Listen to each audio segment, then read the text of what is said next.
नमस्कार दोस्तों, आपका स्वागत है फैंटेसी नॉवल ऑडियो बुक में। आज हम लेकर आए हैं एक रोमांचक और रहस्यमयी कहानी जो आपको कल्पना की एक नई दुनिया में ले जाएगी। शुरू करने से पहले एक महत्वपूर्ण सूचना। इस कहानी के सभी पात्र, स्थान, घटनाएं और नाम पूर्णतः काल्पनिक हैं। इनका किसी वास्तविक व्यक्ति, स्थान या घटना से कोई संबंध नहीं है। यदि कोई समानता पाई जाती है तो वह मात्र संयोग होगी। तो बिना किसी देरी के आइए शुरू करते हैं आज की शानदार कहानी।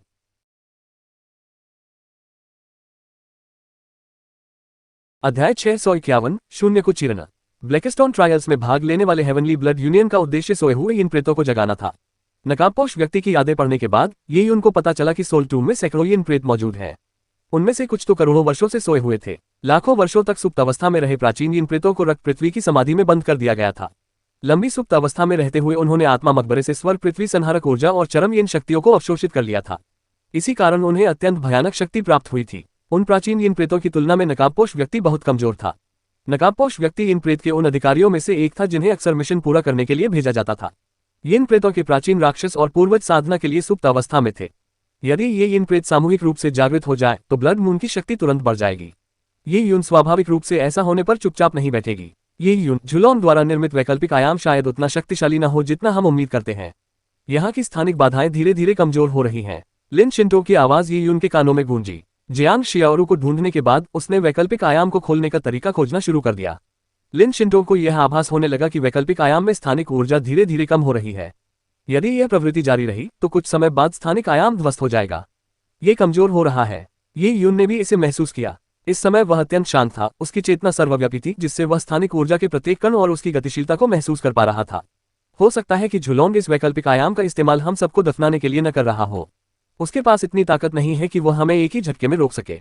वह इस तरीके का इस्तेमाल सिर्फ हमें फंसाने और हेवनली ब्लड यूनियन के सदस्यों को सुरक्षित रूप से दूर भेजने के लिए कर रहा है। एक बार जब हेवनली ब्लड यूनियन के सदस्य इन प्रेतों के वश में आ जाएंगे तो उसका मिशन पूरा हो जाएगा और उस समय झुलॉन्ग उन प्राचीन इन प्रेतों का नेतृत्व करते हुए हमला कर सकेगा। वह सोल टूम में सो रहे ज़ॉम्बी राजाओं को भी जगा सकता है। तब वह हम सबको यहाँ से मिटा सकता है। आत्मा मकबरे में अनेक आध्यात्मिक आत्माएं और ज़ॉम्बी राजा मौजूद थे। रक्त चंद्रमा और निर्जन जाति द्वारा इस समय प्रवेश करने का कारण ये था कि यहाँ की सांसारिक की शक्ति कमजोर हो जाएगी। परिणामस्वरूप वे भयानक प्राणी भी गहरी नींद में चले जाएंगे। और ये यून को पता था कि कुछ प्राचीन इन प्रेतों में आध्यात्मिक आत्माओं को नियंत्रित करने की क्षमता थी और उनमें ज़ॉम्बी राजाओं के साथ आध्यात्मिक संबंध बनाने की भी क्षमता थी। अगर कुछ ज़ॉम्बी राजाओं को जगा दिया जाए तो लिन शिंटोग और उसके लिए इतने सारे निर्जन जाति के सदस्यों को आत्मा मकबरे से बाहर निकालना असंभव हो जाएगा। ये यून ने कहा, हम और इंतजार नहीं कर सकते। मुझे लगता है कि यह कोई वैकल्पिक आयाम नहीं है। ये वास्तव में एक स्थानिक भूल भुलैया है। चलो मैं स्थानिक बाधाओं को तोड़ने का प्रयास करता हूँ। स्थानिक आयाम की ऊर्जा के कमजोर होने से ये यून को संदेह हुआ कि झुलॉन्ग द्वारा स्थापित वैकल्पिक आयाम केवल एक नकली स्थानिक आयाम था। झुलॉन्ग में ये यून, लिन शिंटोग, जियांग शियाओरू और उनके साथियों को किसी दूरस्थ समानांतर स्थानिक आयाम में ले जाने की क्षमता नहीं थी। एक वास्तविक समानांतर स्थानिक आयाम अरबों वर्षों से अस्तित्व में रहा होगा तो उसमें मौजूद स्थानिक ऊर्जाएं इतने कम समय में कैसे कम हो सकती हैं। इसलिए ये यून ने अनुमान लगाया कि झुलॉन्ग अपने स्थानिक नियमों का उपयोग करके एक स्थानिक आयाम भूल भुलैया का निर्माण कर रहा था जिसमें सभी को फंसाया जा रहा था। समय बीतने के साथ ये स्थानिक भूल भुलैया, जिसे बनाए रखने के लिए कोई अतिरिक्त ऊर्जा नहीं थी, अंततः लुप्त हो जाएगी। इस स्थानिक भूल भुलैया को खोलना, क्या तुम ऐसा कर सकते हो? लिन शिंटोग को यह मुश्किल लगा। हालांकि यह सचमुच कोई वैकल्पिक आयाम नहीं था, लेकिन इसे झुलॉन्ग ने अपनी रक्त शक्ति को जलाने के साथ साथ एक रहस्यमय तकनीक का जबरदस्ती इस्तेमाल करके बनाया था। सामान्य अवस्था में ये यून की शक्ति संभवतः झुलॉन्ग से अधिक थी। हालांकि अगर झुलॉन्ग अपनी रहस्यमयी तकनीक का इस्तेमाल करने के बाद उससे मुकाबला करे तो यह एक कड़ा मुकाबला होगा। इसके अलावा ये यून ने स्थानिक आयाम के नियमों का उपयोग नहीं किया, इसलिए स्थानिक आयाम की भूल भुलैया को पार करने के लिए ब्रूट फोर्स की आवश्यकता होगी। कानूनों को दबाने के लिए क्रूर बल का प्रयोग करना बहुत कठिन था। उन कानूनों की तो बात ही छोड़िए जिन्हें झुलॉन्ग ने कई जन्मों में समझा था। लिन शिंटोग का मानना था कि तियान युआन जगत में मौजूद असंख्य दिव्य राजाओं के पास ये क्षमता नहीं थी। उन्हें कम से कम तब तक प्रतीक्षा करनी होगी जब तक स्थानिक आयाम भूल भुलैया में कुछ दिनों तक ऊर्जा की कमी न हो जाए। मैं कोशिश करूंगा। पर्याप्त ऊर्जा है तो यह संभव है। शिंटोग, उजाड़ जाति के सदस्यों को अपने साथ इकट्ठा करो। किसी को भी मत छोड़ना। जब स्थानिक आयाम खुलेगा तो उससे निकलने वाली शक्ति बहुत जबरदस्त होगी। स्थानिक आयाम में बिखरा मलबा स्थानिक तूफान भी ला सकता है। जिनमें शक्ति की कमी होगी वे टुकड़े टुकड़े हो जाएंगे। ये यून ने गहरी सांस ली और क्षणभंगुर अवस्था में प्रवेश करते हुए उसने हृदय सूत्र का पाठ करना शुरू कर दिया। ठीक है। लिन शिंटोग को ये यून की बातों पर कोई संदेह नहीं था। उसने तुरंत ही उस उजाड़ जाति को इकट्ठा करना शुरू कर दिया जो स्थानिक आयामों की भूल भुलैया में बिखरी हुई थी। यह कोई आसान काम नहीं था क्योंकि स्थानिक आयामों की भूल भुलैया ने धारणाओं और रास्तों को विकृत कर दिया था, जिसके परिणामस्वरूप लिन शिंटोग को एक क्षेत्र की खोज करने के लिए काफी मात्रा में ऊर्जा खर्च करनी पड़ी। सौभाग्यवश डेसोलेट जाति के कई सदस्य एक साथ एकत्रित थे। जब तक उनमें से एक भी मिल जाता बाकी को ढूंढना ज्यादा मुश्किल नहीं होता, जिससे उन्हें एक विशाल समूह मिल जाता। धीरे धीरे लिन शिंटोक के बगल में उजार जाति के सदस्यों की संख्या बढ़ती गई। एक साधारण गिनती के बाद सभी लोग एकत्रित हो गए। रक्षा के लिए संयुक्त बल। चेन फी के गंभीर रूप से घायल होने के बाद उजार जाति का नेतृत्व करने का जिम्मा युल्लू नामक 20 वर्षीय युवक को सौंपा गया। उजार जाति बलवानों की पूजा करती थी, इसलिए शक्तिशाली लिन शिंटोक के सामने युल्लू अत्यंत विनम्रता से पेश आया। तो फिर हम बचाव क्यों करने जा रहे हैं? ये यून स्थानिक अवरोधों को तोड़ने की योजना बना रहा है और उसे आप सभी को नुकसान पहुंचाने का डर है। लिन शिंटोक ने इससे आगे कोई स्पष्टीकरण नहीं दिया। ये सुनकर युल्लू के दिल की धड़कन तेज हो गई। क्या स्थानिक बाधाओं को तोड़ना संभव है? वह स्थानिक अवरोध कितना कठोर और प्रतिरोधी था? क्या यून उसे तोड़ने के लिए अपने सर्वोत्कृष्ट आक्रमण का उपयोग करने की योजना बना रहा था? हालांकि अभी यून के तरीकों पर सवाल उठाने का समय नहीं था। युल्लू ने पूछा, क्या आपको हमारी मदद चाहिए? तुम मेरी ज्यादा मदद नहीं कर पाओगे, इसलिए अपना ख्याल रखना ही काफी होगा। लिन शिंटोक ने सिर हिलाया। युल्लू अवाक रह गई और उसने बेबसी से कहा, ठीक है फिर। उद्धरण चिन्ह। निर्जन जाति के सदस्यों ने सुरक्षात्मक ऊर्जा ढाल बनाना शुरू कर दिया। हालांकि वे इस विधि की प्रभावशीलता के बारे में चिंतित थे। वे शायद सुरक्षात्मक ढाल के साथ लंबे समय तक टिक सकते थे, लेकिन अगर स्थानिक अवरोध को भेदने में विफलता मिली तो क्या होगा? लिन शिंटोक ने अपनी शक्ति को निर्जन जाति के सदस्यों द्वारा संचालित सुरक्षात्मक ऊर्जा में समाहित कर दिया। इसके तुरंत बाद सुरक्षात्मक ऊर्जा में तेजी से वृद्धि हुई। हम तैयार हैं। लिन शिंटोक ने अपनी आवाज यीयुन को भेजी। इस समय यीयुन स्थानिक आयाम की भूलभुलैया के बीच में बैठा था। लिन शिंटोक का संदेश सुनकर उसने अचानक अपनी आंखें खोल दी। उसकी निगाहें अंधेरे स्थानिक आयाम में चमकती बिजली की तरह थी। जैसे ही उसने नीचे की ओर दबाव डाला, उसकी गोद में पड़ी टूटी हुई तलवार गायब हो गई और उसकी अंतरस्थानिक अंगूठी में वापस चली गई। महान महारानी हृदय सूत्र के प्रचलन के साथ यीयुन की सारी यांगची उसके दांतियान में एकत्रित हो गई और वह और भी अधिक संकुचित हो गई। जैसे जैसे उसकी ऊर्जा बढ़ती गई, वह सब बैंगनी क्रिस्टल में संग्रहित होती गई। बैंगनी क्रिस्टल में तीव्र कंपन होने लगा और यीयुन के पीछे एक सुनहरा कौवा और 9 नवजात शिशुओं की एक प्रेताकृति प्रकट हुई। 2 एस्पेक्ट टोटेम को एक साथ प्रकट किया गया। जब यह ऊर्जा अपनी अधिकतम सीमा तक प्रवाहित हुई तो यीयुन के सिर से एक सुनहरी किरण आकाश में निकल पड़ी। दोनों एस्पेक्ट टोटेम चारों ओर उड़ने लगे और उन्होंने खुद को एक चमकदार प्रभामंडल के चारों ओर चक्कर लगाते हुए पाया। सुनहरा कौवा चीख उठा, जबकि 9 नवजात दहाड़ उठे। झिलमिलाती सुनहरी रोशनी एक सुनहरे रास्ते की तरह लग रही थी। स्थानिक आयाम की ऊर्जा घूमने लगी। तभी अचानक कहीं से एक सुनहरा स्थानिक आयाम का द्वार प्रकट हुआ और उसका आकार बढ़ने लगा। धमाका। एक जोरदार विस्फोट के साथ एक दिव्य शिवालय आकाश से स्थानिक आयाम के द्वार से प्रकट हुआ। अध्याय 652 पुनर्मिलन। ये दिव्य मीनार एक ऐसे पर्वत शिखर की तरह भव्य थी जिस पर चढ़ना असंभव था। ये घूमते हुए नीचे की ओर दबाव डालती हुई आ रही थी। इसके नीचे की ओर दबने से उस खाली जगह में कई दरारें दिखाई देने लगीं। दिव्य प्रकाश चमक उठा, जिससे चारों ओर रोशनी फैल गई। दिव्य मीनार से संस्कृत मंत्रों की ध्वनि गूंज उठी, जबकि उसके चारों ओर रहस्यमय मंत्रों की आकृतियां सघन होती गईं और उनकी संख्या लगातार बढ़ती गई। पलक झपकते ही काला शून्य संघनित सुनहरे रूनिक मोहरों से भर गया। लिन शिंटोक के बगल में मौजूद निर्जन जाति के सदस्यों ने भी इस चमत्कारिक दृश्य को देखा। उनकी ऊर्जा ढालों के बाहर पूरे क्षेत्र में सुनहरी जादुई मोहरें फैली हुई थीं, मानो हवा में सुनहरी ड्रैगनफ्लाई उड़ रही हो। ये है। वीरान जाति के सभी कुलीन लोग बेहद हैरान थे। इस वैकल्पिक आयाम में प्रवेश करने के बाद ये पहली बार था जब उन्होंने प्रकाश देखा था। इस स्थानिक भूलभुलैया के अंदर अंतरिक्ष विकृत था, जिससे 2 से 3 मीटर की दूरी पर खड़े 2 लोग भी एक दूसरे की उपस्थिति का पता नहीं लगा पा रहे थे। दूर एक सुनहरा टावर दिखाई दे रहा है, एक उजार जाति के युवक ने अचानक चिल्लाकर कहा। भीड़ ने बाहर देखा और सचमुच उन्हें दूर क्षितिज में एक चमकता हुआ सुनहरा दिव्य टावर दिखाई दिया। दिव्य मीनार असीम दूरी पर प्रतीत हो रही थी, फिर भी दूरी के बावजूद वे उसे देख पा रहे थे। न जाने क्यों, इससे उनके दिलों में एक झंझनाहट सी दौड़ गई। स्थानिक बलों ने स्थानिक भूलभुलैया को विकृत कर दिया, यहाँ तक कि प्रकाश भी इससे अवरुद्ध हो गया। हालांकि परम शक्ति के तहत दिव्य मीनार का प्रकाश अंधकार को दूर करने में सक्षम था। अचानक हवा में नाचती हुई सुनहरी ड्रैगनफ्लाई दिव्य मीनार की ओर उड़ गई। ये ड्रैगनफ्लाई बहुत तेजी से आगे बढ़ी, सुनहरी रेखाओं की कतारें बनाती हुई पूरे अंधेरे शून्य को रोशन कर दिया। निर्जन जाति के कई सदस्य अपनी आंखों के सामने घट रहे इस सुंदर दृश्य को देखकर अचंभित रह गए। ऐसा लग रहा था मानो इस अंधकार में और एकांत वैकल्पिक आयाम को जीवन मिल गया हो। धमाका। असंख्य स्वर्णिम रूनिक मोहरें मीनार में प्रवेश कर गईं, जिससे दिव्य मीनार से एक चकाचौंध कर देने वाला प्रकाश निकलने लगा जो सूर्य की चमक जैसा था। उसी क्षण शुद्ध यांग ऊर्जा ने अंधकार और विकृत स्थानिक ऊर्जा को बिखेर दिया। स्थानिक भूलभुलैया कांपने लगी और का की ध्वनि के साथ अंतरिक्ष में दरारें दिखाई देने लगी। ये दरारें जाल की तरह फैलती गईं और इनकी संख्या बढ़ती गई। एक जोरदार धमाके के साथ स्थानिक अवरोध बड़े बड़े हिस्सों में ढह गए। जिस क्षण स्थानिक अवरोध फटे, स्थानिक ऊर्जा ने अपने नियमित बंधन खो दिए और अलग होने लगी, जिससे एक ऊर्जा तूफान का निर्माण हुआ जो सभी दिशाओं में फैल गया। स्थानिक बाधाओं के बाहर पहाड़ और घाटियां थीं जो स्थानिक तूफानों से चकनाचूर हो गई थीं। बड़े बड़े पत्थर टुकड़ों में टूट गए और फिर और भी छोटे छोटे टुकड़ों में बिखर गए, यहाँ तक कि धूल में बदल गए। जैसे ही भयानक तूफान का प्रकोप बढ़ा, वह डेसोलिट जाति के सदस्यों द्वारा संयुक्त रूप से उठाए गए सुरक्षात्मक ऊर्जा कवच से बुरी तरह टकरा गया। ऊर्जा ढालें हिंसक रूप से कांप उठीं और उजार जाति के सदस्यों के चेहरे पीले पड़ गए जब उन्होंने अपने चारों ओर पहाड़ियों के आकार के पत्थरों को धूल में बदलते देखा। यह एक पूर्ण विनाश था और यह उनकी आंखों के सामने घट रहा था। यह उनकी दृश्य इंद्रियों पर एक शक्तिशाली हमला था। वहां मौजूद लोगों को ये देखकर भय का अनुभव हुआ। कुछ क्षण पहले तक वे सुरक्षात्मक ऊर्जा कवच बनाने की प्रभावशीलता पर संदेह कर रहे थे, लेकिन अब जब उन्होंने खुद को ऊर्जा के तूफान में अकेला पाया तो उन्हें समझ आ गया कि उनका विनाश निश्चित है। वे लिन शिंटो की उपस्थिति के लिए भी आभारी थे। लिन शिंटो की ऊर्जा उनके ऊर्जा कवच में समाहित होने से उन्हें तूफान का सामना करने में काफी आसानी हुई। इस झुलॉन की ताकत वाकई डरावनी है। जब लिन शिंटो ने ऊर्जा के तूफान को देखा तो वह अच्छी तरह से जानती थी कि ऊर्जा के तूफान से निकलने वाली अधिकांश ऊर्जा ये यून से नहीं बल्कि स्थानिक अवरोधों से आ रही थी, जो झूलों की ताकत का हिस्सा थी। पुनर्जन्म लेने वाले की शक्ति को कम नहीं आंका जा सकता। ये यून ने पहले भी अपने हथियार की श्रेष्ठता के कारण झूलों को हराया था। दिव्य टूटी हुई तलवार झूलों के स्वर्ग दंड के विरुद्ध अत्यंत प्रभावी थी। इस समय क्षितिज के ऊपर मंडराता हुआ स्वर्ण मीनार धीरे धीरे गायब होने लगा था। ऊर्जा का तूफान भी कमजोर पड़ गया, जिससे लिन शिंटो को ऊर्जा ढाल हटाने का मौका मिल गया। सुनहरे टावर से प्रकाश की अंतिम किरण को गायब होते देख लिन शिंटो ने राहत की सांस ली। वह स्वाभाविक रूप से जानती थी कि यह सुनहरा टावर ही ईश्वर के आगमन का टावर था। ये यून ने महान महारानी के रहस्यमय क्षेत्र में गॉड एडवेंट टावर प्राप्त कर लिया था और अब ये यून के पास अंततः इसका उपयोग करने की क्षमता आ गई थी। भले ही ये यून इसकी शक्ति का केवल एक छोटा सा हिस्सा ही इस्तेमाल कर पाए, फिर भी यह एक सुखद आश्चर्य की तरह शुरुआत थी। स्थानिक तूफानों के थमते ही स्थानिक भूलभुलैया पूरी तरह से चकनाचूर हो गई। ये यून ने गॉड एडवेंट टावर को संभाला और पीले पड़े चेहरे के साथ एक काले पर्वत शिखर पर उतरा। अमर गुफा होने के अलावा गॉड एडवेंट टावर एक हथियार भी था। इसका सबसे बड़ा प्रभाव दमन करना था। गॉड एडवेंट टावर अंतरिक्ष को दबाने और चकनाचूर करने का एक आदर्श उपकरण था। हालांकि इसका कुछ सेकंड तक इस्तेमाल करने मात्र से ही यून मानसिक रूप से थक गया और उसकी सारी ऊर्जा क्षीण हो गई। उसे जो थकान महसूस हुई वह झूलों के साथ हुई लड़ाई से कहीं अधिक थी। वर्तमान में ये यून के लिए गॉड एडवेंट टावर का उपयोग करना अभी भी एक बहुत कठिन कार्य था।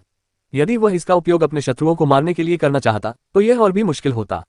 आखिरकार उसके शत्रु ये यून को गॉड एडवेंट टावर को सक्रिय करने के लिए आवश्यक समय नहीं देते। इसके अलावा उसके नियंत्रण में गॉड एडवेंट टावर की गति पर्याप्त तेज नहीं थी, इसलिए इसे अपने विरोधियों पर प्रहार करना बहुत कठिन होता। अगर मैं युआन ओपनिंग क्षेत्र में प्रवेश कर लेता हूं तो मेरे लिए गॉड एडवेंट टावर का उपयोग करना बहुत आसान हो जाएगा। जब ये यून के मन में ऐसे विचार आए तो युआन ओपनिंग क्षेत्र में प्रवेश करने की उसकी उत्सुकता और भी बढ़ गई। जैसे ही ये विचार उसके मन में कौंधे, अचानक उसने अपने से कुछ ही दूरी पर स्थित एक पहाड़ पर एक लड़की की लाल पोशाक को लहराते हुए देखा, जो नम आंखों से उसकी ओर देख रही थी। काली पुतलियां चमकीली और सुंदर थीं, लेकिन उनमें आंसुओं की झलक भी साफ दिखाई दे रही थी। बहन शियाओरू, जियांग शियाओरू का पीला चेहरा देखकर ये यून कांप उठा। वे एक दशक तक अलग रहे थे और उसे यह बिल्कुल भी पता नहीं था कि शियाओरू ने निर्जन जाति के साथ अपना जीवन कैसे व्यतीत किया। जियांग शियाओरू की ओर उड़ते हुए उसकी आकृति पलक झपकते ही प्रकट हो गई। दो पर्वत शिखरों के बीच की दूरी पलक झपकते ही तय हो गई। उसने अपनी बाहें फैलाकर जियांग शियाओरू को कसकर गले लगा लिया। उसने अपना सिर जियांग शियाओरू के लंबे बालों में छिपा लिया और उसकी सांसों में खो गया। इस लंबे समय से प्रतीक्षित एहसास ने उसे इतना रुला दिया कि उसका गला भर आया और उसकी आंखों में लगभग आंसू आ गए। इस कोमल लेकिन गर्म कंधे पर सिर रखकर ये यून को उसकी कॉलरबोन का हल्का सा एहसास भी हो रहा था। जियांग शियाओरू को गले लगाना रेशम के लोथवे को गले लगाने जैसा था। हालांकि ये वही कोमल कंधा था जिसने ये यून को घर पहुंचाया था जब वह पहली बार इस दुनिया में आया था, कमजोर और असहनीय भूख से पीड़ित था। क्लाउड वाइल्डनेस के भोजन की कमी वाले इलाके में परिवार के भरण पोषण की जिम्मेदारी इसी महिला ने उठाई थी। वह रात भर तीर और चमड़े के कवच बनाने का काम करती थी ताकि बदले में उसे राशन के छोटे छोटे टुकड़े मिल सके। वह लियान कबीले में होने वाले उत्पीड़न को चुपचाप सहती रही थी। इससे पहले ये यून को लगभग लगा था कि वह प्रीफेक्चर शहर में जियांग शियाओरू से हमेशा के लिए अलग हो जाएगा। आज ही जब उसने जियांग शियाओरू को कसकर गले लगाया और उस परिचित लेकिन कोमल स्पर्श का अनुभव किया, तब उसे याद आया कि सब कुछ समाप्त हो चुका है। उनका भविष्य अभी भी उनके अपने हाथों में है। पर्वत शिखर के ऊपर चमकते लाल पूर्णिमा के चंद्रमा से आती लालिमा लिए चांदनी में ये यून और जियांग शियाओरू ने एक दूसरे को गले लगाया। उस इलाके में कोई नहीं बोला, सब कुछ शांत था। केवल आत्मा के मकबरे में बहने वाली ठंडी हवा की सरसराहट की आवाज सुनाई दे रही थी। अध्याय 653, जीवन फिसल जाता है। एक दशक बाद फिर से मिलने के बावजूद ये यून और जियांग शियाओरू के पास पुरानी यादों में खोने का समय नहीं था। वे अभी भी आत्मा मकबरे में थे और भयंकर रक्तचंद्र का सामना कर रहे थे। जागृत होने वाले इतने सारे यीन प्रेतों से बचने के लिए उन्हें तुरंत यीन प्रेतों के विश्राम स्थल की ओर बढ़ना था और वहां मौजूद हर चीज को नष्ट करना था। आत्मा मकबरे की सुरक्षा के लिए सुरक्षा की कई परतें बनाई गई थीं, जिससे यह बेहद सुरक्षित बन गया था। आत्मा मकबरे के बाहर बनी विशाल संरचना ने आंतरिक भाग को बाहरी दुनिया से अलग कर दिया था। यीन प्रेतों के विश्राम स्थल में स्थानिक भूलभुलैयाएं और उनके साथ छिपी हुई कई मायावी संरचनाएं थीं। यहां तक कि यीन प्रेतों के विश्राम स्थल का प्रवेश द्वार भी अक्सर बदलता रहता था। नकाबपोश व्यक्ति की यादों के बावजूद भी विश्राम स्थल का सटीक स्थान पता लगाना बहुत समय लेने वाला काम होता। सौभाग्यवश ये यून ने इसका पूर्वाभास कर लिया था। उसने एक चिन्ह बनाने के लिए बुरी ऊर्जा को स्वर्गीय रक्त संघ के एक सदस्य के वश में भेज दिया था। ये निशान अंधेरे में जलती हुई लौ की तरह था, जिसने ये यून को जटिल संरचनाओं में यीन प्रेतों के विश्राम स्थल को जल्दी से खोजने में मदद की। 10 लोगों को घायलों की देखभाल के लिए छोड़ दो, बाकी सब मेरे पीछे आओ। ये यून ने एक ऐसा आदेश दिया जिस पर कोई संदेह नहीं था। ये यून के प्रति उजार जाति की भावनाएं मिली जुली थीं। वे जानते थे कि जियांग शियाओरू का एक छोटा मानव भाई था और उसने उसके लिए अतीत में बहुत बड़ा बलिदान दिया था। यहाँ तक कि जियांग शियाओरू के उजाड़ जाति की दुनिया में पूरी तरह से घुल मिल जाने की शर्त ये थी कि चरवाहा लड़का यी यून को बचाने के लिए अपनी जान जोखिम में डाले। इसी वजह से वीरान जाति के युवाओं के मन में यी यून को लेकर कुछ शंकाएं थीं। कुछ युवा पुरुष तो यी यून से ईर्ष्या भी करते थे। हालांकि आज यी यून की ताकत के दम पर वह उन सभी को मनाने में कामयाब हो गया था। यी यून, जो एक अलग ही प्रजाति का प्राणी था, के आदेशों का पालन करना अब स्वाभाविक हो गया था। इस समय यिन प्रेतों के विश्राम स्थल में स्वर्गीय रक्त संघ के कई सदस्य ऊंचे सीधे खड़े पत्थर के स्तंभ के साथ साथ उसमें धंसे हुए विशाल कोकूनों को भी बड़े आकर्षण से देख रहे थे। ये जगह क्या थी? वे विशालकाय कोकून क्या थे? लॉर्ड फैंगिंग, हमें यहाँ क्यों लाया गया है? क्या वह गद्दार यी यून मर गया है? जैसे ही हेवनली ब्लड यूनियन के कुछ सदस्य यी यून की स्थिति के बारे में पूछताछ कर रहे थे, अचानक अंतरिक्ष में एक विकृति उत्पन्न हुई और उसके बाद झुलॉन प्रकट हुआ। इस समय झुलॉन की भौहों के बीच मकड़ी के जाले जैसी खून की लकीरें गायब हो गई थी और उनकी जगह एक ऐसा निशान आ गया था जो जलती हुई लौ जैसा दिखता था। उपस्थित अभिजात वर्ग के कई सदस्यों ने इससे पहले मार्शल एलायंस द्वारा आयोजित मार्शल चाय सत्र में मार्शल एलायंस के गठबंधन नेता से मुलाकात की थी। उन्हें याद था कि मार्शल एलायंस के गठबंधन नेता की भौहों के बीचों बीच भी इसी तरह का धधकता निशान था।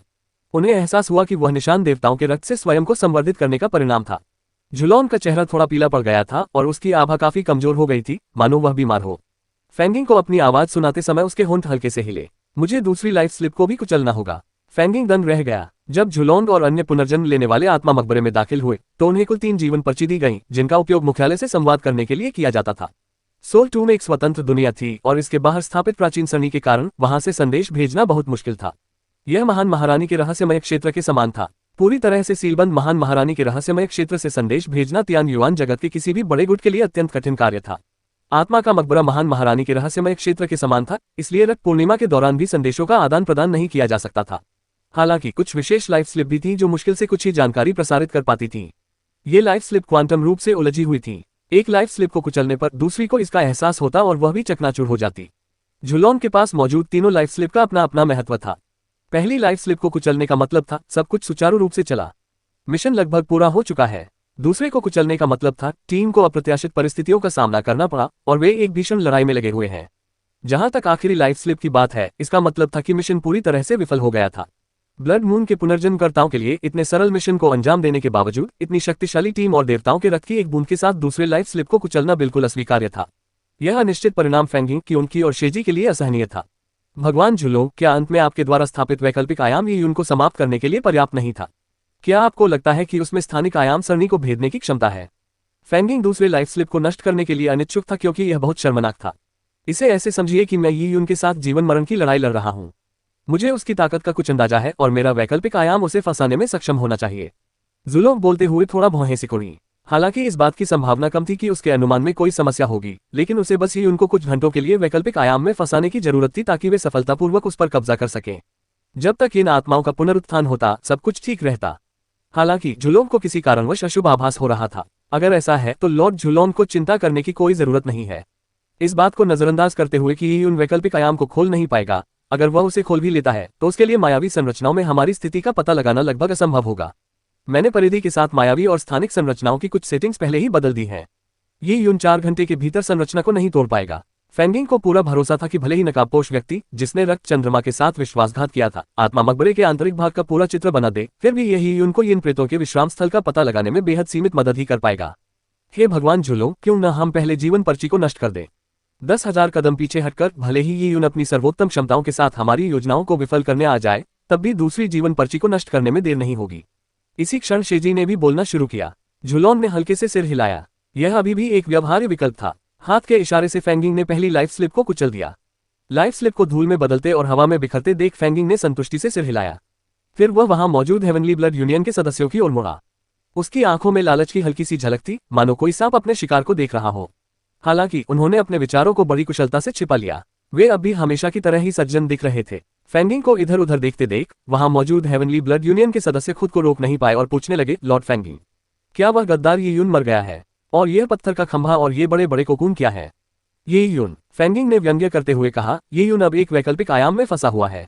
हालांकि वह तुरंत नहीं मरेगा, लेकिन वह मौत के कगार पर है। कुछ घंटों में जब हम मिलकर सील खोलेंगे और मार्शल एलायंस की अंतिम छिपी हुई शक्तियों को मुक्त करेंगे तो ये यून को मारना बहुत आसान हो जाएगा। मार्शल एलायंस की छिपी हुई शक्तियां, ये सुनकर सब लोग दंग रह गए। वे चिंतित भी थे और बेहद खुश भी। मार्शल एलायंस पहले से ही इतना शक्तिशाली था, फिर भी उसके पास कुछ छिपी हुई शक्तियां थीं। वास्तव में लाखों वर्षों तक कायम रहे इस संगठन की विरासत किसी की कल्पना से परे थी। अध्याय 654 खुला हुआ नक्शा एक खंजर को उजागर करता है। तो यही हुआ था, अब हम निश्चिंत हो सकते हैं। उस गद्दार ये यून को आसानी से मरने नहीं दिया जाना चाहिए। हाँ, ऐसे व्यक्ति की आत्मा निकाल लेनी चाहिए और शरीर को नष्ट कर देना चाहिए। उसकी आत्मा को पूरी तरह नष्ट करने से पहले 1 सदी तक यातना दी जानी चाहिए। मार्शल एलायंस की छिपी हुई शक्तियां क्या हैं? मैं उन्हें देखने के लिए बहुत उत्सुक हूँ। फेंगिंग की बातें सुनकर सभी को राहत मिली और वे कुछ हद तक खुश भी हुए। फेंगिंग के उदार चेहरे के पीछे छल और बुरी मंशाओं से भरी एक धूर्त मुस्कान छिपी थी। उसने अपना जाना पहचाना तय करने वाला पंखा खोला और धीरे धीरे खुद को हवा देने लगा। उसने अपने पीछे खड़े पत्थर के खंभों की ओर इशारा करते हुए कहा, क्या आप जानना चाहते हैं कि ये कोकून क्या है? मैं आपको अभी बताता हूं कि ये कोकून मार्शल एलायंस द्वारा सील की गई गुप्त शक्तियां हैं। ओह, सभी ने चमकती आंखों से उन विशाल कोकूनों को देखा। बस इतना ही, इसमें कोई हैरानी की बात नहीं कि हमें यहाँ लाया गया। मार्शल एलायंस की छिपी हुई शक्तियां क्या हो सकती हैं? बहुत से लोग इसका बेसब्री से इंतजार कर रहे थे, लेकिन कुछ लोग ऐसे भी थे जो मन ही मन डरे हुए थे, जैसे कि वेई चिवेई बहनें और उनके साथी। उन 6 लोगों को ये उनके विश्वासघात में गद्दार सहयोगी माना गया। उन्हें लगा था कि मार्शल एलायंस द्वारा उनका बहिष्कार किया जाएगा या उन्हें मार भी दिया जाएगा। हालांकि उनसे न केवल कोई पूछताछ नहीं की गई, बल्कि पुनर्जन्म लेने वालों द्वारा उन्हें यहाँ टेलीपोर्ट भी कर दिया गया। और अब तक मार्शल एलायंस के किसी भी पुनर्जन्मकर्ता ने उनकी परवाह नहीं की, मानो वे हवा में ही मौजूद हों। फेंगिंग ने कहा, बड़े बड़े कोकूनों पर लगी सीलें बहुत लंबे समय से लगी हुई हैं। इन सीलों को एक साथ हटाना होगा, इसलिए आपकी मदद की जरूरत होगी। अब मैं नाम पढ़कर सुनाऊंगा और उस व्यक्ति को ध्यान करने के लिए एक निर्धारित कक्ष में जाना होगा। सबसे पहले फैंग यूनहाई। उद्धरण चिन्ह। फेंगिंग ने नाम पढ़ना शुरू किया। जिस भी योद्धा का नाम पढ़ा जाता उसे कियोन की या शेजी द्वारा एक बड़े कोकून में ले जाया जाता। ये लोग अपने अपने कोकून के पास ध्यान करने लगे, कुछ हद तक असमंजस में थे। यिन प्रेतों के विश्राम स्थल में स्थित प्रत्येक विशाल कोकून में अलग अलग शक्तियों वाला एक यिन प्रेत मौजूद था। रक्त चंद्रमा ने संबंधित यिन प्रेतों की शक्ति के अनुसार एक उपयुक्त शरीर प्रदान किया। ऐसा करके वे अपनी अधिकतम युद्ध शक्ति का प्रदर्शन कर सकते थे। वेई चिवेई बहनों और उनके साथियों सहित सभी के नाम पढ़े जाने में कुल 30 मिनट का समय लगा। उनमें से प्रत्येक को एक संबंधित बड़े कोकून में रखा गया था। अपने अपने बड़े कोकून के ऊपर बैठी बहनों को कोकून से आती हुई एक हल्की सी बुरी आभा महसूस हो रही थी, जिससे उनकी पीठ में सिहरन दौड़ रही थी। ये सब क्या था? उन्हें अंतिम योजना में भाग लेने का अवसर क्यों दिया गया? उन्होंने वेई चिवेई और गंजे युवक की ओर देखा। वे दोनों भी बेचैन लग रहे थे, मानो वे किसी विशाल कोकून पर बैठे हों जिसमें कोई शक्तिशाली आदिम जानवर समाया हो। ठीक है, मोहरों को हटाने से आपको उचित पुरस्कार भी मिलेगा, इसलिए कड़ी मेहनत करो और हमारे मार्शल एलायंस की अंतिम छिपी शक्तियों को उजागर करो। यही इस ब्लैकस्टोन ट्रायल्स का अंतिम लक्ष्य है। फेंगिंग ने ये शब्द कोमल और सौम्य स्वर में कहे, जिनका अत्यंत उत्साहवर्धक प्रभाव पड़ा। मार्शल एलायंस द्वारा दिए जाने वाले पुरस्कार इन सभी वर्षों में उपस्थित युवाओं के लिए हमेशा से ही एक लक्ष्य रहे हैं। अपने पास मौजूद बड़े कोकून में लगी सील को ध्यान से महसूस करो। उसमें जितनी हो सके उतनी ऊर्जा डालो ताकि तुम उसे हटा सको। फेंगिंग ने आदेश दिया। सभी ने सील के अस्तित्व को महसूस करने के लिए अपनी अपनी विशाल कोकून में अपनी अपनी इंद्रियों को भेजा। कई लोगों ने बिना किसी संदेह के ऐसा किया और उन्होंने बिना किसी संकोच के अपनी युवांची को बड़े कोकून में डालना शुरू कर दिया। हालांकि बहुत कम संख्या में ऐसे लोग भी थे जिन्हें इस पर आपत्ति थी। खतरों से भरे आत्मा मकबरे में कोकूनों में बड़ी मात्रा में ऊर्जा डालना, जिससे वे स्वयं कमजोर हो जाएंगे, एक सुरक्षित कार्य नहीं था। इसके अलावा सील हटाने की विधि को लेकर वे संशय में थे। कोकून में क्या सील किया गया था? क्या ये कोई हथियार था या कोई प्राचीन जीवन शक्ति? यह कोई ऐसी चीज थी जिसे करोड़ों साल पहले सील कर दिया गया था और यह आज भी उतनी ही मजबूत थी। तो क्या उनके लिए इसके इतने करीब होना खतरनाक था? लेकिन इस समय इन सब बातों के बारे में सोचना व्यर्थ था। आखिरकार उन्होंने आत्मा का अनुबंध किया था, इसलिए वे मार्शल एलायंस के आदेशों की खुलेआम अवहेलना नहीं कर सकते थे। अपने साथियों को बिना किसी संकोच के कोकून में अपनी युवांची ऊर्जा डालने का भरपूर प्रयास करते देख ये लोग भी उनसे प्रतिस्पर्धा करने लगे। वे पीछे नहीं रहना चाहते थे और इसका कारण मार्शल एलायंस द्वारा दिए गए पुरस्कार थे। इन सभी वर्षों में उन्होंने मार्शल एलायंस से कई लाभ प्राप्त किए थे। वे पुरस्कार शब्द के प्रति बेहद संवेदनशील थे। जैसे जैसे समय बीतता गया, उनमें से कई धीरे धीरे पसीने से तरबतर होने लगे। ऊर्जा के क्षय के परिणामस्वरूप वे दुष्परिणामों से पीड़ित होने लगे। झुलॉन के चेहरे पर कोई भाव नहीं था, वहीं फेंगिंग के होठों पर मुस्कान थी और उसने अपने हाथ सीने के सामने बांध रखे थे। वह सभी की ऊर्जा क्षय की प्रगति का अनुमान लगा रहा था। जितनी अधिक ऊर्जा वे खर्च करेंगे, उतनी ही अधिक ऊर्जा कोकून में सो रहे इन प्रेतों को मिलेगी, जिससे प्रेतात्माओं पर कब्जा करने की प्रक्रिया अधिक सुचारू रूप से संपन्न होगी। शुरू करो, झुलॉन ने अपनी आवाज प्रसारित की। ठीक है। फेंगिंग, शेजी और कियोनकी एक त्रिग्राम आकृति में खड़े थे। फेंगिंग शांत दिख रहे थे, शेजी भावहीन लग रहे थे और कियोनकी की आंखों में चमक थी। उन तीनों ने मिलकर कई सरणी प्रतीकों को संघनित करने के लिए बलपूर्वक कार्य किया। ये प्रतीकात्मक चिन्ह जल की लहरों की तरह आगे बढ़ने लगे। जब ये चिन्ह पत्थर के स्तंभ में जड़े हुए कोकूनों को छूते तो कोकूनों ने उन्हें तुरंत अवशोषित कर लिया। जैसे ही सरणी के प्रतीक कोकून की सतह को छूते हैं, कोकून सजीव प्रतीत होने लगते हैं। कोकून से हल्की लाल रोशनी निकलती है और झिलमिलाती है।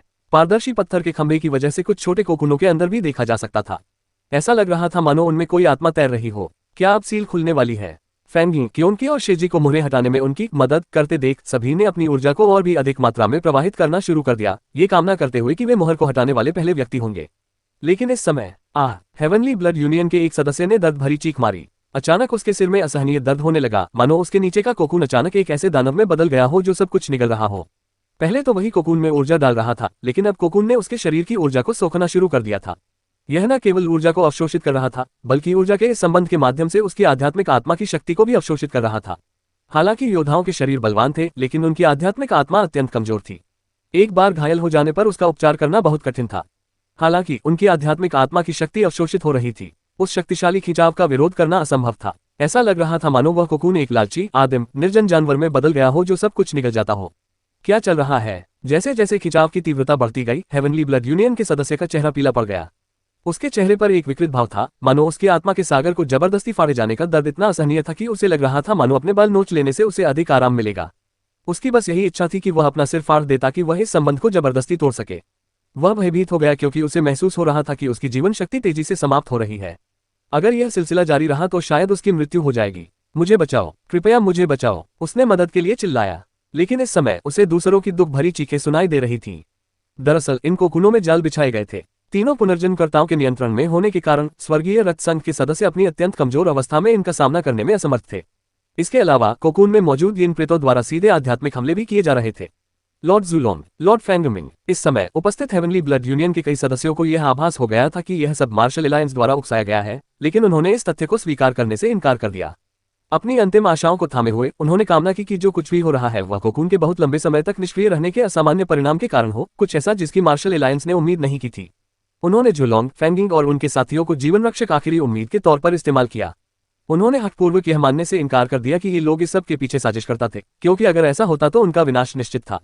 हालांकि इन भोले भाले युवाओं की उम्मीदें बहुत जल्द ही बेरहमी से चकनाचूर हो गईं। जुलोंग ये सब देखते हुए उदासीन प्रतीत हो रहा था। वहीं फैंगिंग के चेहरे पर मुस्कान थी, मानो वह अपनी आंखों के सामने हो रही हर चीज का आनंद ले रहा हो। अगले 15 मिनटों के संघर्ष के दौरान उनमें से कई बेहोश हो गए, लेकिन उनकी आत्मा से उठने वाले असहनीय दर्द ने उन्हें फिर से जगा दिया। ये चक्र कई बार दोहराया गया। तभी जुलोंग धीरे धीरे बोलने लगा। सेना बनाने में समय लगता है, लेकिन उसे तैनात करने में पल भर। अब तुम्हारे तैनात होने का समय आ गया है। आत्मा के मकबरे में सो रहे इन प्रेतों को जगाने के लिए तुम्हारे शरीर ही सबसे अच्छे पात्र हैं। विरोध करने की कोई आवश्यकता नहीं है, क्योंकि इससे तुम्हें और अधिक पीड़ा ही होगी। ये व्यर्थ है। मानव जाति पर विपत्ति आने वाली है और तुम इसके सबसे आगे रहोगे। तुम इस विपत्ति में अपना योगदान दे सकते हो और इतिहास में अमर हो सकते हो। तुम्हारे शरीर भी भविष्य के इन अग्रदूतों के हाथों और भी अधिक उपयोगी साबित होंगे। शायद भविष्य में तुम्हारे शरीर देवता बन जाएं। तुम्हें भविष्य में इस संभावना के लिए अभी से गौरवान्वित होना चाहिए। जुलोंग ने स्पष्ट और शांत स्वर में कहा, मानो कही गई हर बात एक तथ्य हो। हालांकि जब ये शब्द हेवनली ब्लड यूनियन के सदस्यों के कानों तक पहुंचे तो वे एकदम सुन्न और स्तब्ध रह गए, मानो उन्हें कोई झटका लगा हो। उनकी आखिरी उम्मीदें भी टूट चुकी थीं। कोकून में सो रहे इन प्रेत उनके शरीरों पर कब्जा करने ही वाले थे, और उनकी आत्माएं उन इन प्रेतों का भोजन बनेंगी, आध्यात्मिक पोषण के रूप में। भविष्य में उनके शरीर एक अलग रूप में प्रकट होंगे और उनके शरीर को नियंत्रित करने वाले लोग अब वे स्वयं नहीं होंगे, बल्कि कुछ दुष्ट आत्माएं होंगी। इन आत्माओं के बारे में सोचते ही जो उनके शरीरों को नियंत्रित करती थी, उनके दैनिक जीवन में प्रकट होती थी, उनके दोस्तों और परिवार को धोखा देती थी, उनकी महिलाओं के साथ मौज मस्ती करती थी, कई हेवनली ब्लड यूनियन के सदस्य क्रोध से कांप उठे। इससे भी ज्यादा गुस्सा दिलाने वाली बात यह थी कि जुलोंग ने जिक्र किया कि भविष्य के अग्रदूतों के हाथों उनके शरीर का और भी बेहतर उपयोग किया जाएगा। उन्हें सम्मानित महसूस करना चाहिए। सम्मान, ये तो बिल्कुल बेतुका था। उनमें से कई लोगों के चेहरे ठंडे पसीने से भीग गए थे और वे दांत पीस रहे थे। गुस्से से उनके सारे अंग आपस में उलझ गए थे। क्या यह आदेश मार्शल अलायंस के उच्च अधिकारियों द्वारा पारित किया गया था? क्या ब्लैकस्टोन ट्रायल्स शुरू से ही एक जाल था? उन्हें केवल उनके शरीर के लिए चुना गया था, यहाँ तक कि स्वर्गीय दाव संघ का अस्तित्व भी इसी दिन के लिए था। क्या वे वध के लिए पाले गए सुअरों की तरह थे? जुलोंग, क्या तुम्हें पता है तुम क्या कर रहे हो? मेरा परिवार इसे आसानी से नहीं छोड़ेगा। मार्शल अलायंस शक्तिशाली तो हो सकता है, लेकिन अगर इससे जनता का आक्रोश भड़क उठा तो यह नष्ट हो जाएगा। तुम्हारी मौत बहुत भयानक होगी। वहां मौजूद हेवनली ब्लड यूनियन के कई सदस्यों ने जोरदार धमकियां देना शुरू कर दिया, लेकिन जुलोंग ने इन सब बातों पर कोई ध्यान नहीं दिया। अध्याय 655, काले कवच वाला दानव देवता। आत्मा की कब्र में करोड़ों मील दूर अगम्य सागर में युद्ध जारी था। शांत लेकिन सन्नाटे से भरे अभेद्य सागर की सतह पर विशाल शून्यता के अंत में 7 शुद्ध काले पर्वत सीधे खड़े थे। ये 7 पर्वत मानव आकृति के थे। मध्य पर्वत का आकार एक ऐसे व्यक्ति जैसा था जिसने काले रंग का युद्ध कवच पहना हुआ था और उसके हाथों में भाला था। इसे पहाड़ कहने के बजाय इसे एक मूर्ति के रूप में वर्णित करना बेहतर था। आकाश से चांदी जैसी तारों की रोशनी बरस रही थी। हालांकि तियान युआन लोक में अभी भी दिन का समय था, लेकिन 7 दिव्य पर्वतों वाले इस क्षेत्र में शाश्वत अंधकार छाया हुआ था। तारों की रोशनी पानी की तरह एकत्रित होती हुई प्रतीत हुई, फिर मध्य पर्वत की ओर बहने लगी। और जैसे जैसे पर्वत पर बने जादुई पैटर्न तारों की रोशनी से जगमगा रहे थे, युद्ध के काले कवचधारी देवता तारों की रोशनी से स्नान कर रहे थे और अधिक स्पष्ट होते जा रहे थे। ये 7 पर्वत करोड़ों वर्ष पूर्व के 7 दानव शिष्य थे। जहां तक मध्य पर्वत की बात है, अगर ये युद्ध यहाँ होता तो वह भाला चलाने वाले काले कवचधारी योद्धा को तुरंत पहचान लेता, वही योद्धा जिसने 7 साल से भी पहले गॉड एडवेंट टॉवर में एक वीडियो डिस्क सरणी में एजियोर यांग लॉर्ड से लड़ाई की थी। वीडियो प्रोजेक्शन में एजियोर यांग लॉर्ड के आश्चर्यजनक तलवार हमले ने ही उनको बहुत सारी अंतर्दृष्टि प्रदान की थी। जहां तक काले कवच वाले योद्धा की बात है, हालांकि वह नीले यांग स्वामी से पराजित हो गया था, लेकिन उसकी पराक्रम ने ही उन पर गहरी छाप छोड़ी। आज काले वस्त्र पहने लोगों का एक समूह उस स्थान के निकट आया जहां काले कवचधारी योद्धाओं की दिव्य पर्वत प्रतिमा खड़ी थी। अपनी जरूरत की हर चीज खरीदें, एली एक्सप्रेस ऐप खोलें। अपनी जरूरत की हर चीज खरीदें, एली एक्सप्रेस ऐप खोलें। अपनी जरूरत की हर चीज खरीदें और देखें। अपनी जरूरत की हर चीज खरीदें और देखें। उनके वस्त्रों पर, उनकी छाती पर रक्तचंद्र का चित्र कढ़ाई किया हुआ था। वे ब्लड मून के पुनर्जन्म लेने वाले थे और वे ब्लड मून के उच्च पदस्थ अधिकारी भी थे। उनका नेतृत्व कर रहे व्यक्ति के माथे पर एक धधकता निशान था। वो ब्लड मून का प्रथम पीढ़ी का सदस्य था और वह मार्शल एलायंस का गठबंधन नेता भी था, और वर्तमान में ब्लड मून पर कार्यकारी नियंत्रण उसी के पास था। वहां कुल 13 लोग थे। इस समय वे पुनर्तः अपने साक्षात स्वरूप में आ चुके काले कवचधारी योद्धा को गंभीरतापूर्वक देख रहे थे। अगर ऐसा ही चलता रहा तो काले कवच वाला दानव देवता तुरंत जागृत हो जाएगा। एक पुनर्जन्मकर्ता ने काले कवच वाले दानव देवता की मूर्ति को देखते हुए कहा। करोड़ों वर्ष पूर्व 7 दानव शिष्यों को नीले यांग स्वामी द्वारा सील कर दिया गया था, लेकिन समय के अथाह अंतराल के कारण स्वर्ग पृथ्वी की शक्तियां और ब्रह्मांड की ऊर्जा लगातार इन सीलों को कमजोर करती रहीं। इसके अलावा 7 वर्ष पूर्व जब शाश्वत भावर के नीचे विनाश की आंख प्रकट हुई, तो विनाश की आंख की हलचल ने काले कवच वाले दानव देवता के जागरण को गति प्रदान की। ब्लड मून के उच्च अधिकारियों द्वारा काले कवच वाले दानव देवता के जागरण की योजना बहुत पहले से बनाई जा रही थी और वे इसका बेसब्री से इंतजार कर रहे थे। हालांकि अभी वह समय नहीं था। काले कवच वाले दानव देवता की शक्तियों को सील करने के लिए एक घेराबंदी करो। उसे कुछ समय के लिए सोने दो, माथे पर धधकते निशान वाले व्यक्ति ने कहा। उसके शब्दों ने कुछ पुनर्जन्म लेने वालों को स्तब्ध कर दिया, जिनका अस्तित्व 10 लाख साल से भी कम समय से था। काले कवच वाले दानव देवता की चेतना को सील करना। क्यों? इन सभी वर्षों में तियान युआन जगत में रक्त चंद्रमा सुप्त अवस्था में था। उन्होंने इन प्रेतों का निर्माण किया था और पुनर्जन्म लेने वालों को विकसित किया था, सब कुछ इसी दिन के लिए। अब जब काले कवच वाले दानव देवता जागृत होने वाले थे, तो उनके जागृत होते ही सब कुछ व्यवस्थित हो जाएगा। निर्जन जाति निश्चित रूप से काले कवच वाले दानव देवता का मुकाबला नहीं कर सकती थी। लेकिन अब क्या गठबंधन के नेता ने काले कवच वाले दानव देवता की चेतना को अस्थायी रूप से सील करने का आदेश दे दिया था? गठबंधन नेता के बगल में खड़े कुछ लोग इस आदेश पर अचंभित नहीं दिखे, मानो सब कुछ बिल्कुल सही और उचित था। हालांकि इससे कुछ पुनर्जन्म लेने वाले लोग भ्रमित हो गए। क्या काले कवच वाले दानव देवता के जागृत होने से दिव्य गुरु की इस दुनिया में वापसी में तेजी नहीं आएगी? किसी ने सवाल पूछे बिना नहीं रह सका। ब्लड मून एक संगठन होने के साथ साथ एक धर्म भी था। ब्लड मून के अनुयायियों द्वारा दिव्य गुरु कहकर संबोधित किए जाने का मतलब था ब्लड मून धर्म का ईश्वर। जागना। जलते हुए निशान वाले व्यक्ति ने अपना सिर हिलाया और कोई स्पष्टीकरण नहीं दिया, लेकिन उसके बगल में खड़े एक दुबले पतले आदमी ने मुस्कुराते हुए कहा, प्राचीन काल से ही दिव्य गुरु ने कभी भी अपनी मुहर नहीं तोड़ी है। करोड़ों साल पहले जियान किंगयांग ने उन्हें एक बार फिर से मुहरबंद कर दिया था। दिव्य गुरु के लिए पूरी तरह से जागृत होना और अपनी कैद की बेड़ियों को तोड़ना इतना आसान नहीं है। इसके अलावा हम किसी ईश्वर को यहाँ उसकी पूजा करने के लिए क्यों आमंत्रित करेंगे और स्वेच्छा से उसके दास क्यों बनेंगे? ओह! जैसे ही उस दुबले पतले आदमी ने वे शब्द कहे, बाकी सब लोग स्तब्ध रह गए। इसका क्या मतलब था? दुबले पतले आदमी ने बोलना जारी रखा।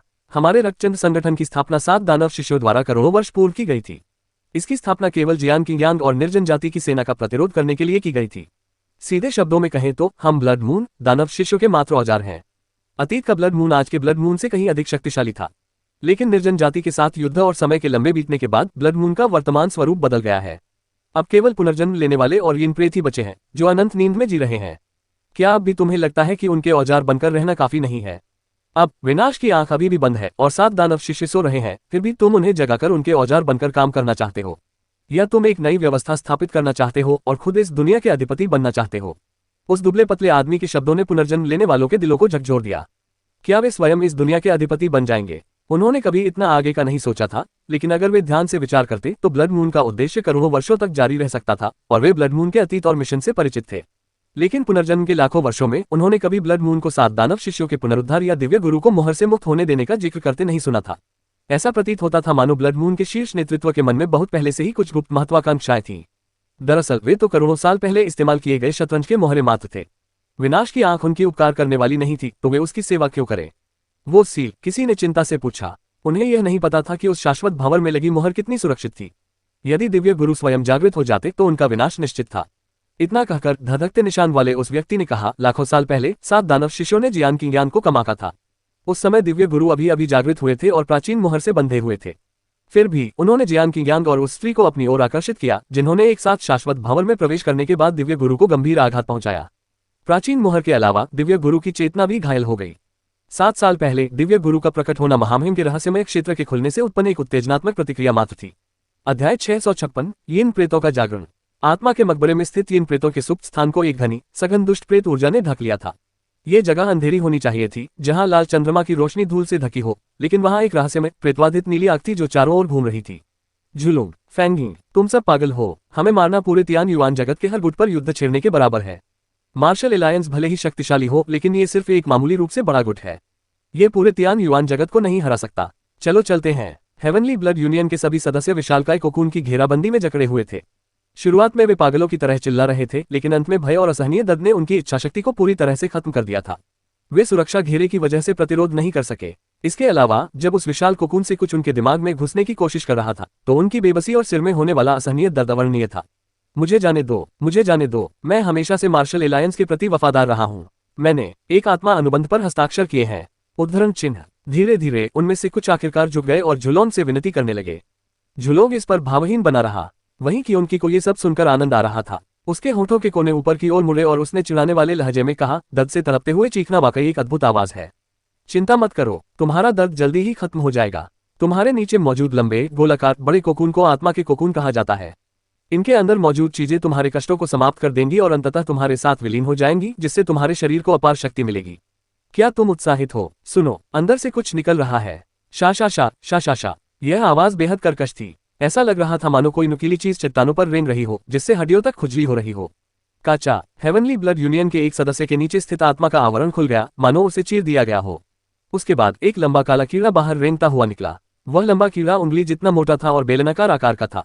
वह काले कवच से ढका हुआ था, जबकि उसका सिर और आंखें गहरे लाल रंग की थीं। उसके दर्जनों पतले और छोटे पैर थे। पहले सुनाई देने वाली आवाज उसके पैरों के सोल कोकून की पथरीली सतह से रगड़ने की लग रही थी। अपनी जरूरत की हर चीज खरीदें।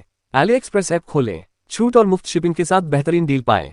एली एक्सप्रेस से खरीदें। अपनी जरूरत की हर चीज खरीदें और देखें। अपनी जरूरत की हर चीज खरीदें। एली एक्सप्रेस ऐप खोलें। काले कृमि ने अपने स्पर्शक अंगों का उपयोग करके स्वर्गीय रक्त संघ के सदस्य के सिर को धीरे से छुआ। इस स्पर्श से वह पूरी तरह कांप उठा। आत्मा भक्षक कृमि आध्यात्मिक और इन आत्माओं को भोजन के रूप में ग्रहण करते हैं। सुरक्षा कवच के कारण वे आत्मा के कोकून में सो रहे इन प्रेतों को नहीं खा सकते, लेकिन आत्मा भक्षक कृमि आत्मा के कोकून को अपने घोंसले के रूप में उपयोग करते हैं। आत्मा के कोकून के भीतर इन आत्माओं को भक्षक करने के बाद बची हुई आध्यात्मिक आत्मा ऊर्जा इन प्रेतों के लिए सर्वोत्तम पूरक है। कियोनकी ने भयावह ढंग से हंसते हुए कहा। हेवनली ब्लड यूनियन का सदस्य पहले से ही आतंकित था और उसके नीचे मौजूद सोल कोकून से 1 दर्जन से अधिक कीड़े बाहर निकल आए। वे उसके कानों के रास्ते उसके मस्तिष्क की ओर रेंगने लगे। उंगलियों जितने मोटे लंबे काले कीड़ों को देखकर उसे ऐसा महसूस हुआ मानो उसका कान का अंदरूनी हिस्सा फट जाएगा। आत्मा को भस्म करने वाले ये कीड़े जैसे जैसे मेहनत से अंदर तक रेंगते गए, उनके नुकीले पैरों ने त्वचा और मांस को चीर डाला, जिससे भारी मात्रा में खून बहने लगा। आह आह आह। हेवनली ब्लड यूनियन के सदस्य ने दिल दहला देने वाली चीख मारी। मृत्यु का ये तरीका हृदय विच्छेदन द्वारा मृत्यु से कमतर नहीं था। जैसे ही आत्मा भक्षक कीड़े युवक के कानों में घुसे, उसके अंगों के सिरों से लेकर पूरे शरीर में एक ठंडी यीन ऊर्जा फैलने लगी। वह यीन का भूत था जो आत्मा के आवरण में सोया हुआ था। वह अंततः जाग उठा था और अपने लिए इंतजार कर रहे स्वादिष्ट भोजन का आनंद लेने लगा था। एक आत्मा भक्षक कृमि द्वारा कुतर दिए गए आत्मा सागर ने उस पर कब्जा करना और भी आसान बना दिया। आत्मा भक्षण करने वाले कृमि और यीन प्रेत लगभग एक ही समय में शरीर में प्रवेश कर गए। जैसे ही स्वर्गीय रक्त संघ के सदस्य का शरीर मुड़ने लगा, उसके मुंह से झाग निकलने लगा और उसकी आंखें ऊपर की ओर घूम गईं, जिससे केवल आंखों का सफेद भाग ही दिखाई दे रहा था। हेवनली ब्लड यूनियन की भयानक स्थिति को देखकर वहां मौजूद मानव योद्धाओं के दिलों में एक झंझनाहट सी दौड़ गई। योद्धा होने के नाते उनमें से कुछ साधारण मृत्यु से बहुत भयभीत नहीं थे, लेकिन इस तरह से भयावह तरीके से मरना उनकी मनोवैज्ञानिक स्थिरता के लिए एक चुनौती थी। विशेषकर कई सुंदर युवतियां बुरी तरह डर गई थीं। उनके गुलाबी गाल अब पीले पड़ गए थे। वे मरना नहीं चाहते थे, खासकर ऐसे भयानक कीड़ों का भोजन बनना तो बिल्कुल नहीं। वे नहीं चाहते थे कि उनके सुंदर शरीर बदसूरत हो जाए, इन प्रेतों के वश में आ जाए और उनका बेरहमी से दुरुपयोग हो।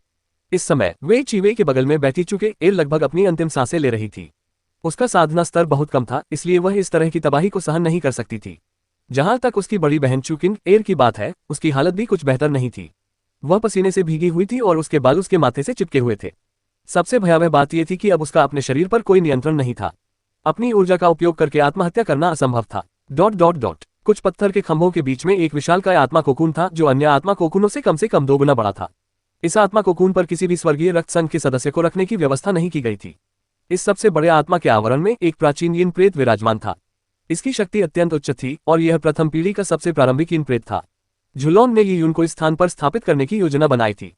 उनकी प्रतिभा असाधारण थी, इसलिए प्राचीन यीन प्रेत के पात्र के रूप में उनका शरीर अत्यंत उपयुक्त था। हालांकि यी यून बेहद भयानक था। उसे वश में करने के विचार को भी नजरअंदाज कर दें तो मात्र उसकी उपस्थिति ही एक आपदा का कारण बन सकती थी। जहां तक इस प्राचीन यीन प्रेत द्वारा दूसरों को वश में करने की बात है, झुलॉन को कोई उपयुक्त व्यक्ति नहीं मिला। स्वर्गीय रक्त संघ के अन्य सदस्यों के शरीर प्राचीन यीन प्रेत की शक्ति को पूरी तरह से प्रकट करने के लिए अपर्याप्त थे। इसलिए झुलॉन ने इस स्थान को खाली छोड़ दिया, जिससे सबसे शक्तिशाली प्राचीन यीन प्रेत को अपनी नींद जारी रखने की अनुमति मिल गई। वो ब्लड मून के उच्च अधिकारियों द्वारा यी यून को पहले अपन करने की प्रतीक्षा कर रहा था, ताकि उसके शरीर को प्राचीन यीन प्रेत के पात्र के रूप में इस्तेमाल किया जा सके। हालांकि अभी कुछ ही क्षण पहले झुलॉन के शरीर पर लगी लाइफ स्लिप टूट गई। झुलॉन लाइफ स्लिप का उपयोग करके बाहर स्थित सोल टूम से जानकारी प्रसारित कर सकता था और इसी प्रकार बाहरी दुनिया में भी झुलॉन को जानकारी प्रसारित करने की क्षमता थी। जीवन पर्ची के बिखरने से यह संकेत मिला कि दानव शिष्यों की पुनरुद्धार योजनाओं में गड़बड़ी हो गई थी।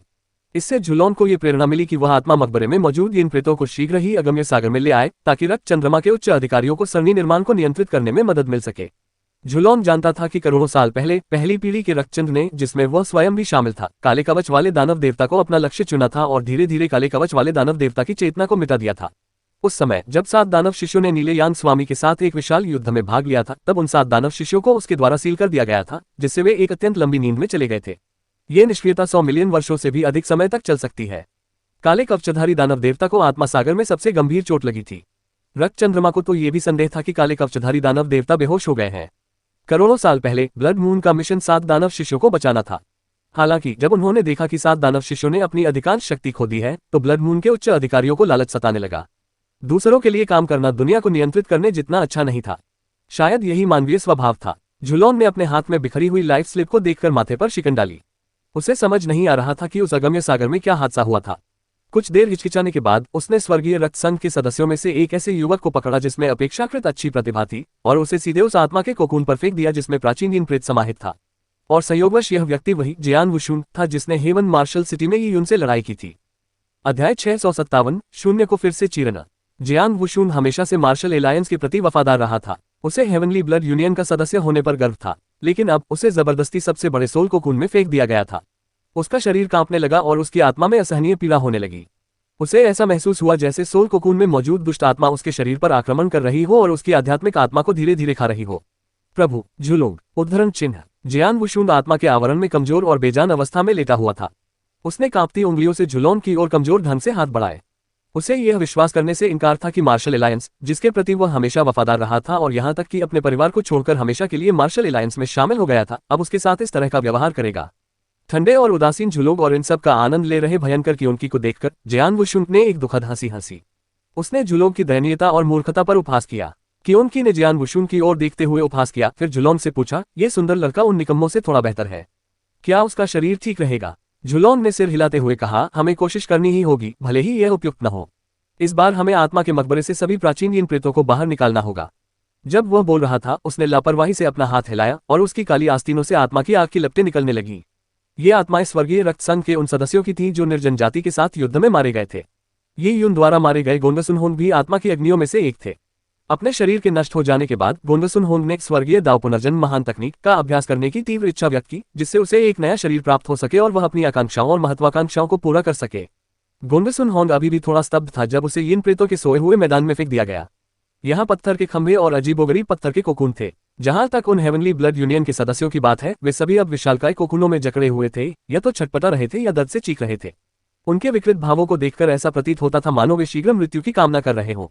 यह क्या था? गोंडसुनहोंग अचंभित रह गई। क्या यह भी मिशन को अंजाम देने का हिस्सा था? ऐसा तो लग ही नहीं रहा था। फिर जब उसने स्वर्गीय रक्त संघ के पुनर्जन्म लेने वालों ठंडे झुलोंग, मुस्कुराते हुए शेजी, क्रूर और दुष्ट की उनकी को देखा, गोंडसुनहोंग को अचानक अपने ऊपर एक ठंडी भावना का उभार महसूस हुआ, जिससे उसकी आध्यात्मिक आत्मा की ज्वाला कांप उठी। उन्हें तीव्र बेचैनी का अनुभव हो रहा था। प्रभु झुलोंग, ये सब क्या है? गोंडसुनहोंग घबरा गया था, क्योंकि उसे लगा कि उसके सामने खड़ा झुलोंग किसी प्राचीन दुष्ट राक्षस जैसा है।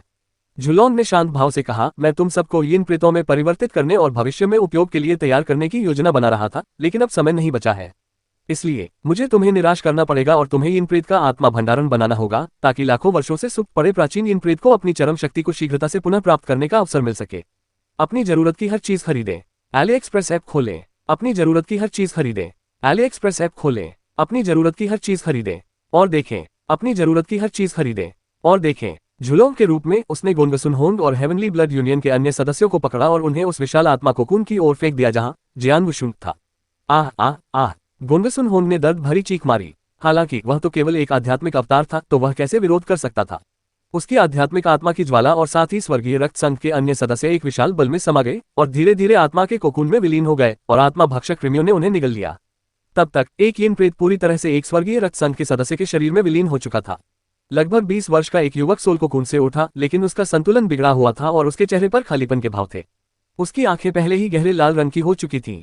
उसने अचानक अपने कानों से कुछ खून से लथपथ काले कीड़े निकाले और उन्हें कुचलकर टुकड़े टुकड़े कर दिया। फिर उसने तड़पते हुए शव को जमीन पर फेंक दिया, जिससे वे चपटे हो गए। इस युवक पर आत्मा के कब्जे का पहला चरण पूरा हो गया था, लेकिन यिन प्रेत इस शरीर को पूरी तरह से नियंत्रित करने में असमर्थ था, जिसके परिणामस्वरूप वह अभी भी एक स्तब्ध अवस्था में है। कियोन की हंस पड़ी। जागने की खुशी में बधाई। यह नया शरीर कैसा लग रहा है? कियोन की के बगल में खड़े फेंगिंग ने भी कहा, जल्दी से वातावरण के अनुकूल हो जाओ ताकि इस शरीर पर पूरी तरह से नियंत्रण पा सको। आगे हमारे सामने गंभीर चुनौतियां आने वाली हैं। ब्लैकस्टोन परीक्षणों के दौरान व्यक्तियों की कई लहरें आई और एक लंबे समय के बाद अंततः पहला यिन प्रेत जागृत हुआ। इस प्रकार 1 घंटे से भी कम समय में सभी यिन प्रेत जागृत हो जाएंगे और फिर सब कुछ स्थायी हो जाएगा।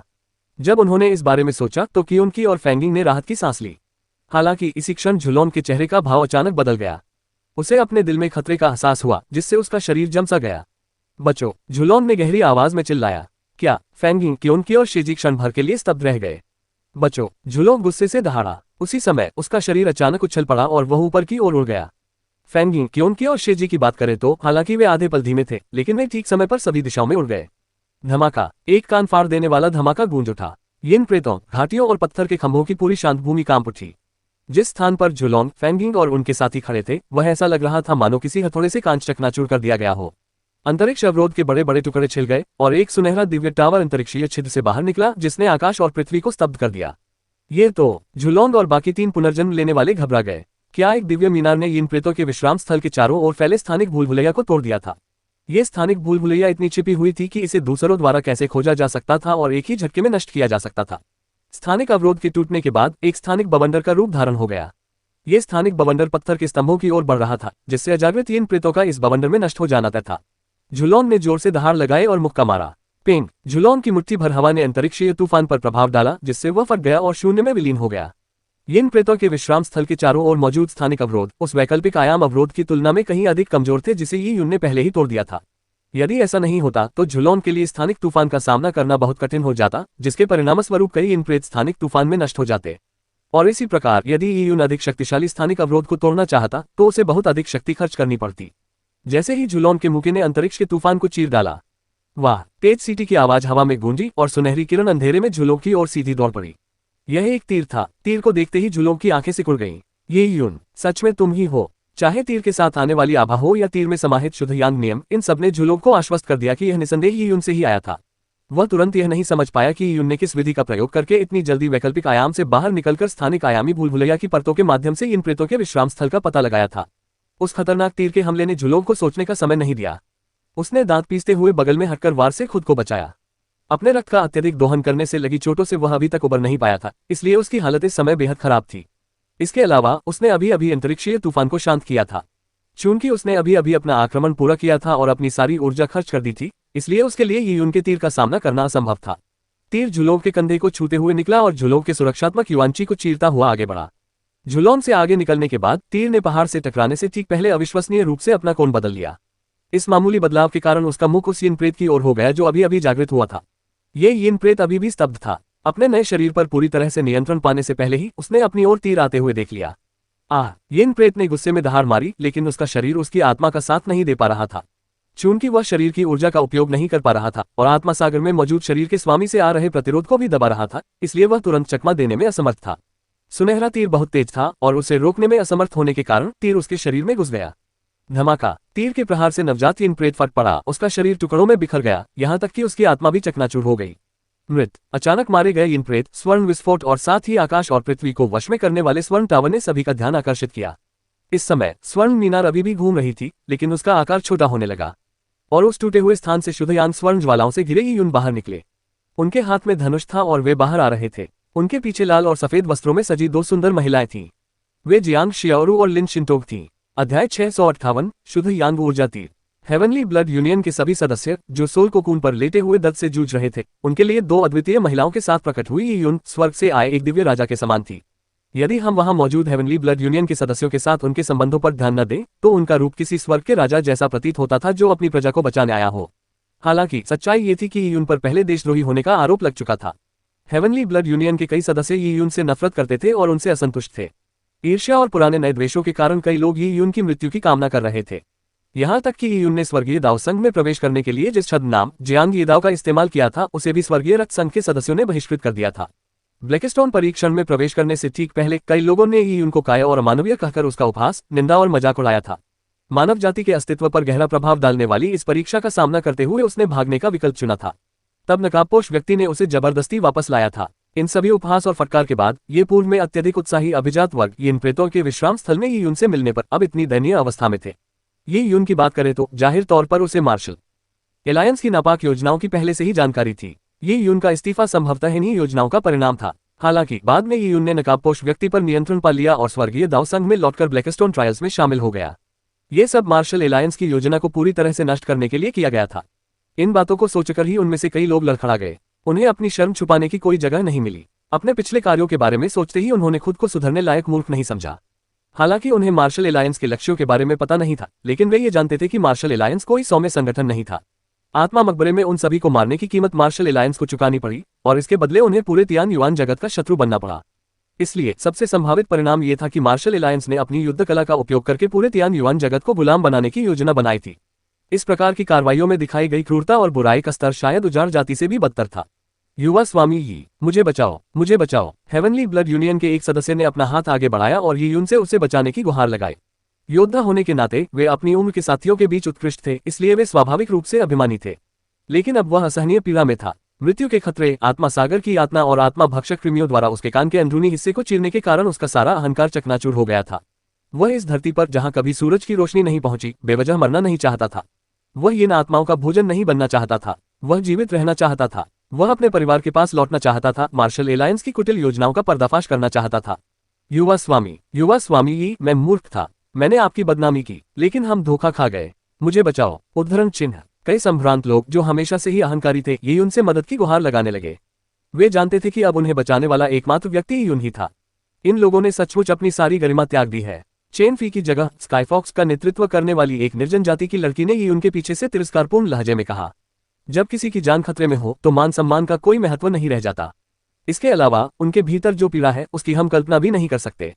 ये यून, उन्हें बचाओ, उनके जीवन का सदुपयोग हो सकता है। लिन शिंटोग ने कहा। ब्लड मून को उखाड़ फेंकने के लिए उन्हें पहले ब्लड मून का पर्दाफाश करना था और ये लोग सबसे अच्छे गवाह थे। समझ गया। सूर्य द्वारा 9 मृत्यु को नष्ट करने वाले धनुष को हाथ में लिए ये यून ने धनुष की डोरी खोली। उसने तीर नहीं चढ़ाया, बल्कि शुद्ध यांग ऊर्जा को तीरों के रूप में इस्तेमाल किया। ये यून की उंगलियों पर शुद्ध यांग ज्वालाएं संघनित होकर 6 शुद्ध यांग तीरों में परिवर्तित हो गईं। पेंग, धनुष की डोरी झंझना उठी और तीरों के पहले निशाने पर वेई चिवेई, चू बहने और उनके साथी थे। चूंकि उन छहों ने यीयून का अनुसरण किया था, इसलिए उनकी सुरक्षा सुनिश्चित करना आवश्यक था। इन्हें रोको, झुलोग ने झुंझलाहट में चिल्लाया। उसके ठीक पीछे शेजी, फैंगिंग और कियोन की आगे बढ़े। उनके पीछे एस्पेक्ट टोटेम की प्रेत प्रतिबिंबित छवियां प्रकट हुई। उनमें एक विशालकाय सर्प, एक अग्निपक्षी और पीठ पर पंखों वाला एक भयंकर बाघ था। जैसे ही ये तीनों लोग हिले, लिन शिंटोग भी हिल गई। आकाश से गिरती तारों की रोशनी से उसका वस्त्र लहराने लगा, जिससे घना कोहरा छट गया और लिन शिंटोग की तलवार पर प्रकाश केंद्रित हो गया। लिन शिंटोग ने अपनी तलवार ऐसे चलाई जैसे उफनती नदी आकाश को 2 भागों में चीर देती हो। उफनती नदी पर सादे वस्त्र पहने एक महिला की धुंधली छवि प्रकट हुई, जो नदी पर तेजी से चल रही थी, मानो समय को ही पीछे छोड़ते हुए उसका पीछा कर रही हो।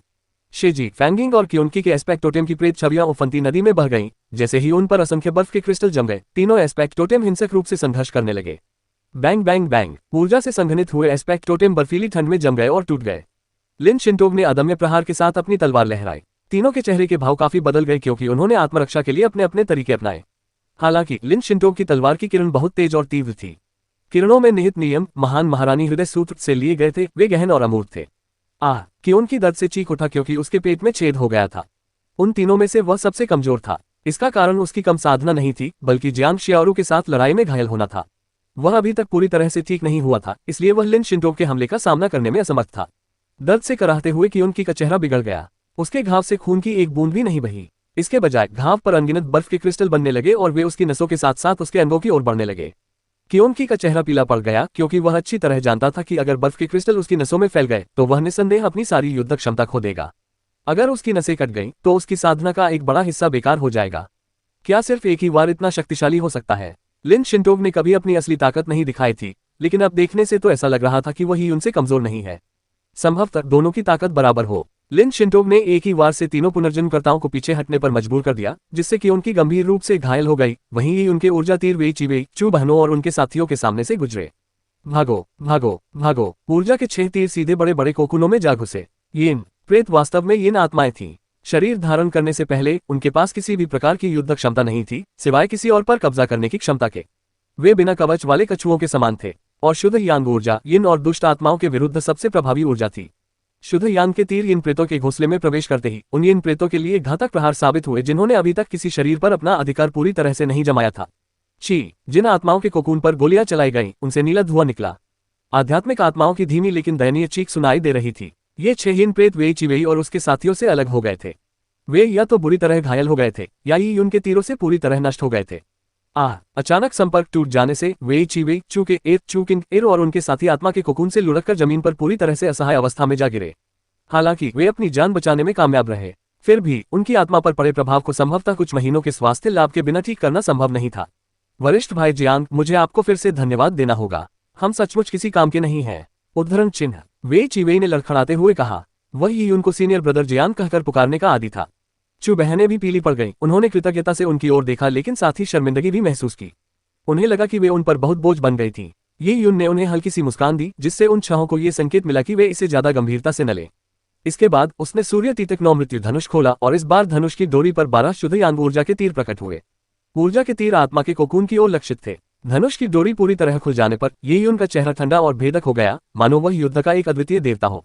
विस्मयादिबोधक चिन्ह उद्धरण चिन्ह। जैसे ही ये यून ने अपनी उंगलियां छोड़ी, 12 ऊर्जा तीर निकल पड़े। निराकार यिन प्रेत सूर्य के 9 मृत्यु तीर के सामने बैठे बत्तखों की तरह थे, क्योंकि वे ये उनके हमलों का सामना करने में असमर्थ थे। यदि उसके धनुष के एक ही प्रहार से 12 तीर निकल सकते हैं, जो 12 ही इन प्रेतों को गंभीर रूप से घायल कर सकते हैं या यहाँ तक कि मार भी सकते हैं, तो ये यून को सुप्त अवस्था में मौजूद सभी इन प्रेतों को नष्ट करने के लिए अपने धनुष के कुछ ही प्रहारों की आवश्यकता होगी। इसलिए झुलोग ये सब चुपचाप नहीं देख सका। जैसे ही ये यून ने दूसरी बार अपना धनुष खोला, झुलोग हरकत में आ गया। हाथ में स्वर्ग की सजा लिए उसने ये यून के ऊर्जा तीरों पर प्रहार किया। ये यून के साथ हुए पिछले भीषण युद्ध में झुलोग के हाथ घायल हो गए थे और अभी भी ठीक हो रहे थे। इसके अलावा रहस्यमयी तकनीक का उपयोग करने और अपनी ऊर्जा और रक्त का अत्यधिक दोहन करने के प्रभाव अभी भी पूरी तरह से कम नहीं हुए थे। हालांकि उसके मुके में अभी भी एक अत्यंत आश्चर्यजनक आभा थी, लेकिन ये उनकी तीव्र इंद्रियों ने उसे बताया कि यह आभा पहले की तुलना में काफी कमजोर थी। बूम! झुलोन की मुट्ठी यून द्वारा दागे गए सभी ऊर्जा तीरों से टकराए। ऊर्जा तीरों के फटने से उनमें समाहित शुद्ध यांग ऊर्जा बाहर निकली, जिससे शुद्ध यांग ज्वालाएं ऊपर की ओर उठने लगीं।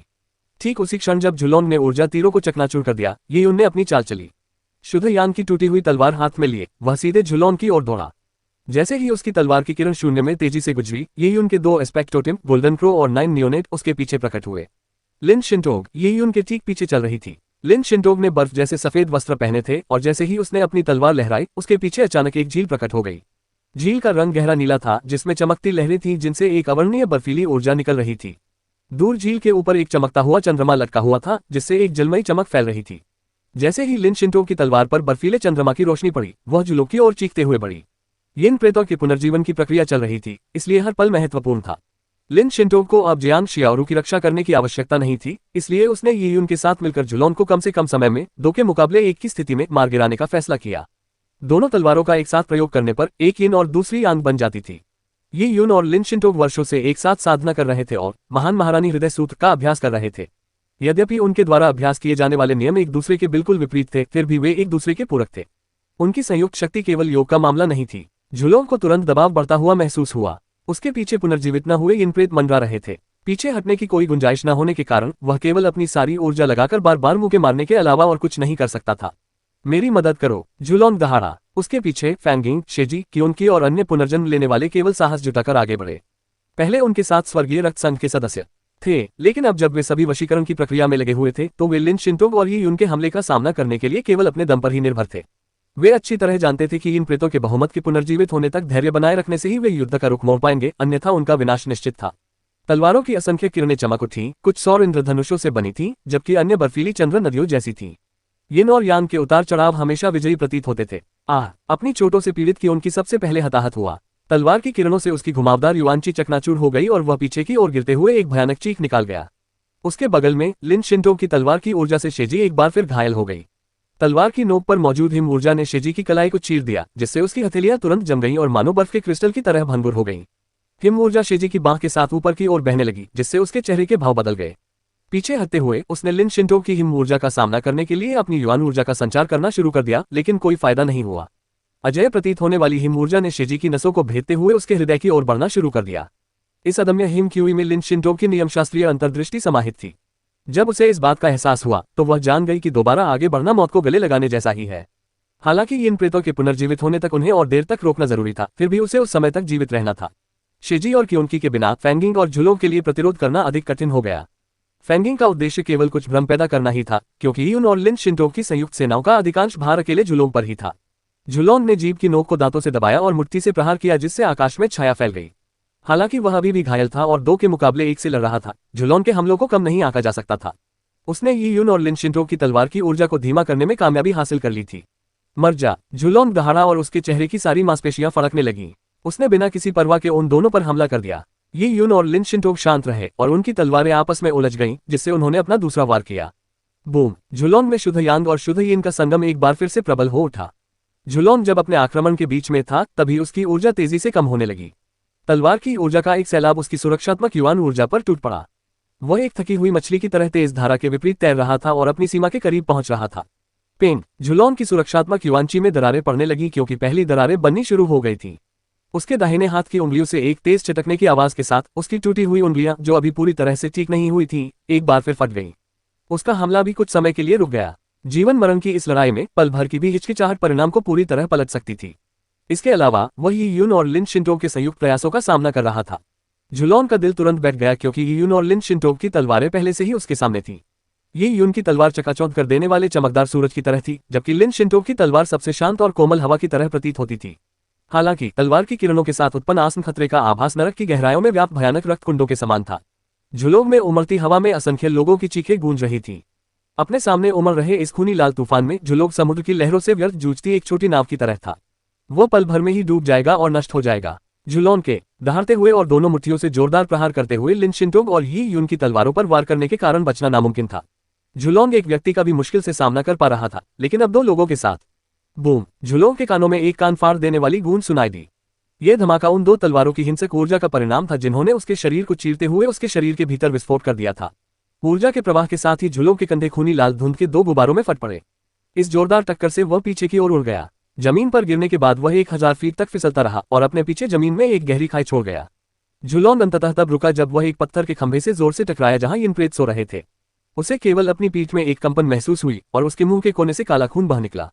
झुलोंग का चेहरा पीला पड़ गया था। स्वर्ग के दंड के कारण दोनों तलवारें उसके हाथों में घुस गई थीं, जिससे उसके दोनों हाथों के सभी जोड़ टूट गए थे।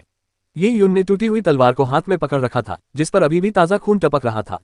हालांकि ताजा खून जंग लगी तलवार पर नहीं रुका, बल्कि टूटी हुई तलवार में समा गया। बिना किसी झिझक के ये यून ने शुद्ध यान की टूटी हुई तलवार लहराई और एक बार फिर प्रहार किया। ये यून के लिए 1000 फीट की दूरी तय करने में लगा समय एक पल मात्र था।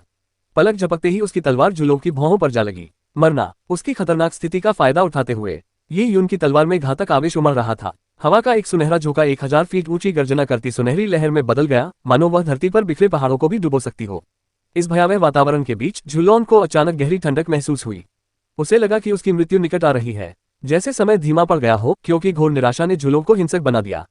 तुम मुझे मारना चाहते हो? मैं तुम्हारे साथ ही मर जाऊंगा। झुलोंग गुस्से में चिल्लाया। वह बहुत नाराज था। उसने कई बार पुनर्जन्म लिया था और हर जन्म में उसने अनगिनत जिंदगियों पर राज किया था। वह उन सभी लोगों के ऊपर एक चट्टान की तरह खड़ा था, उनकी पूजा और उनके मन में अपने प्रति भय का आनंद ले रहा था।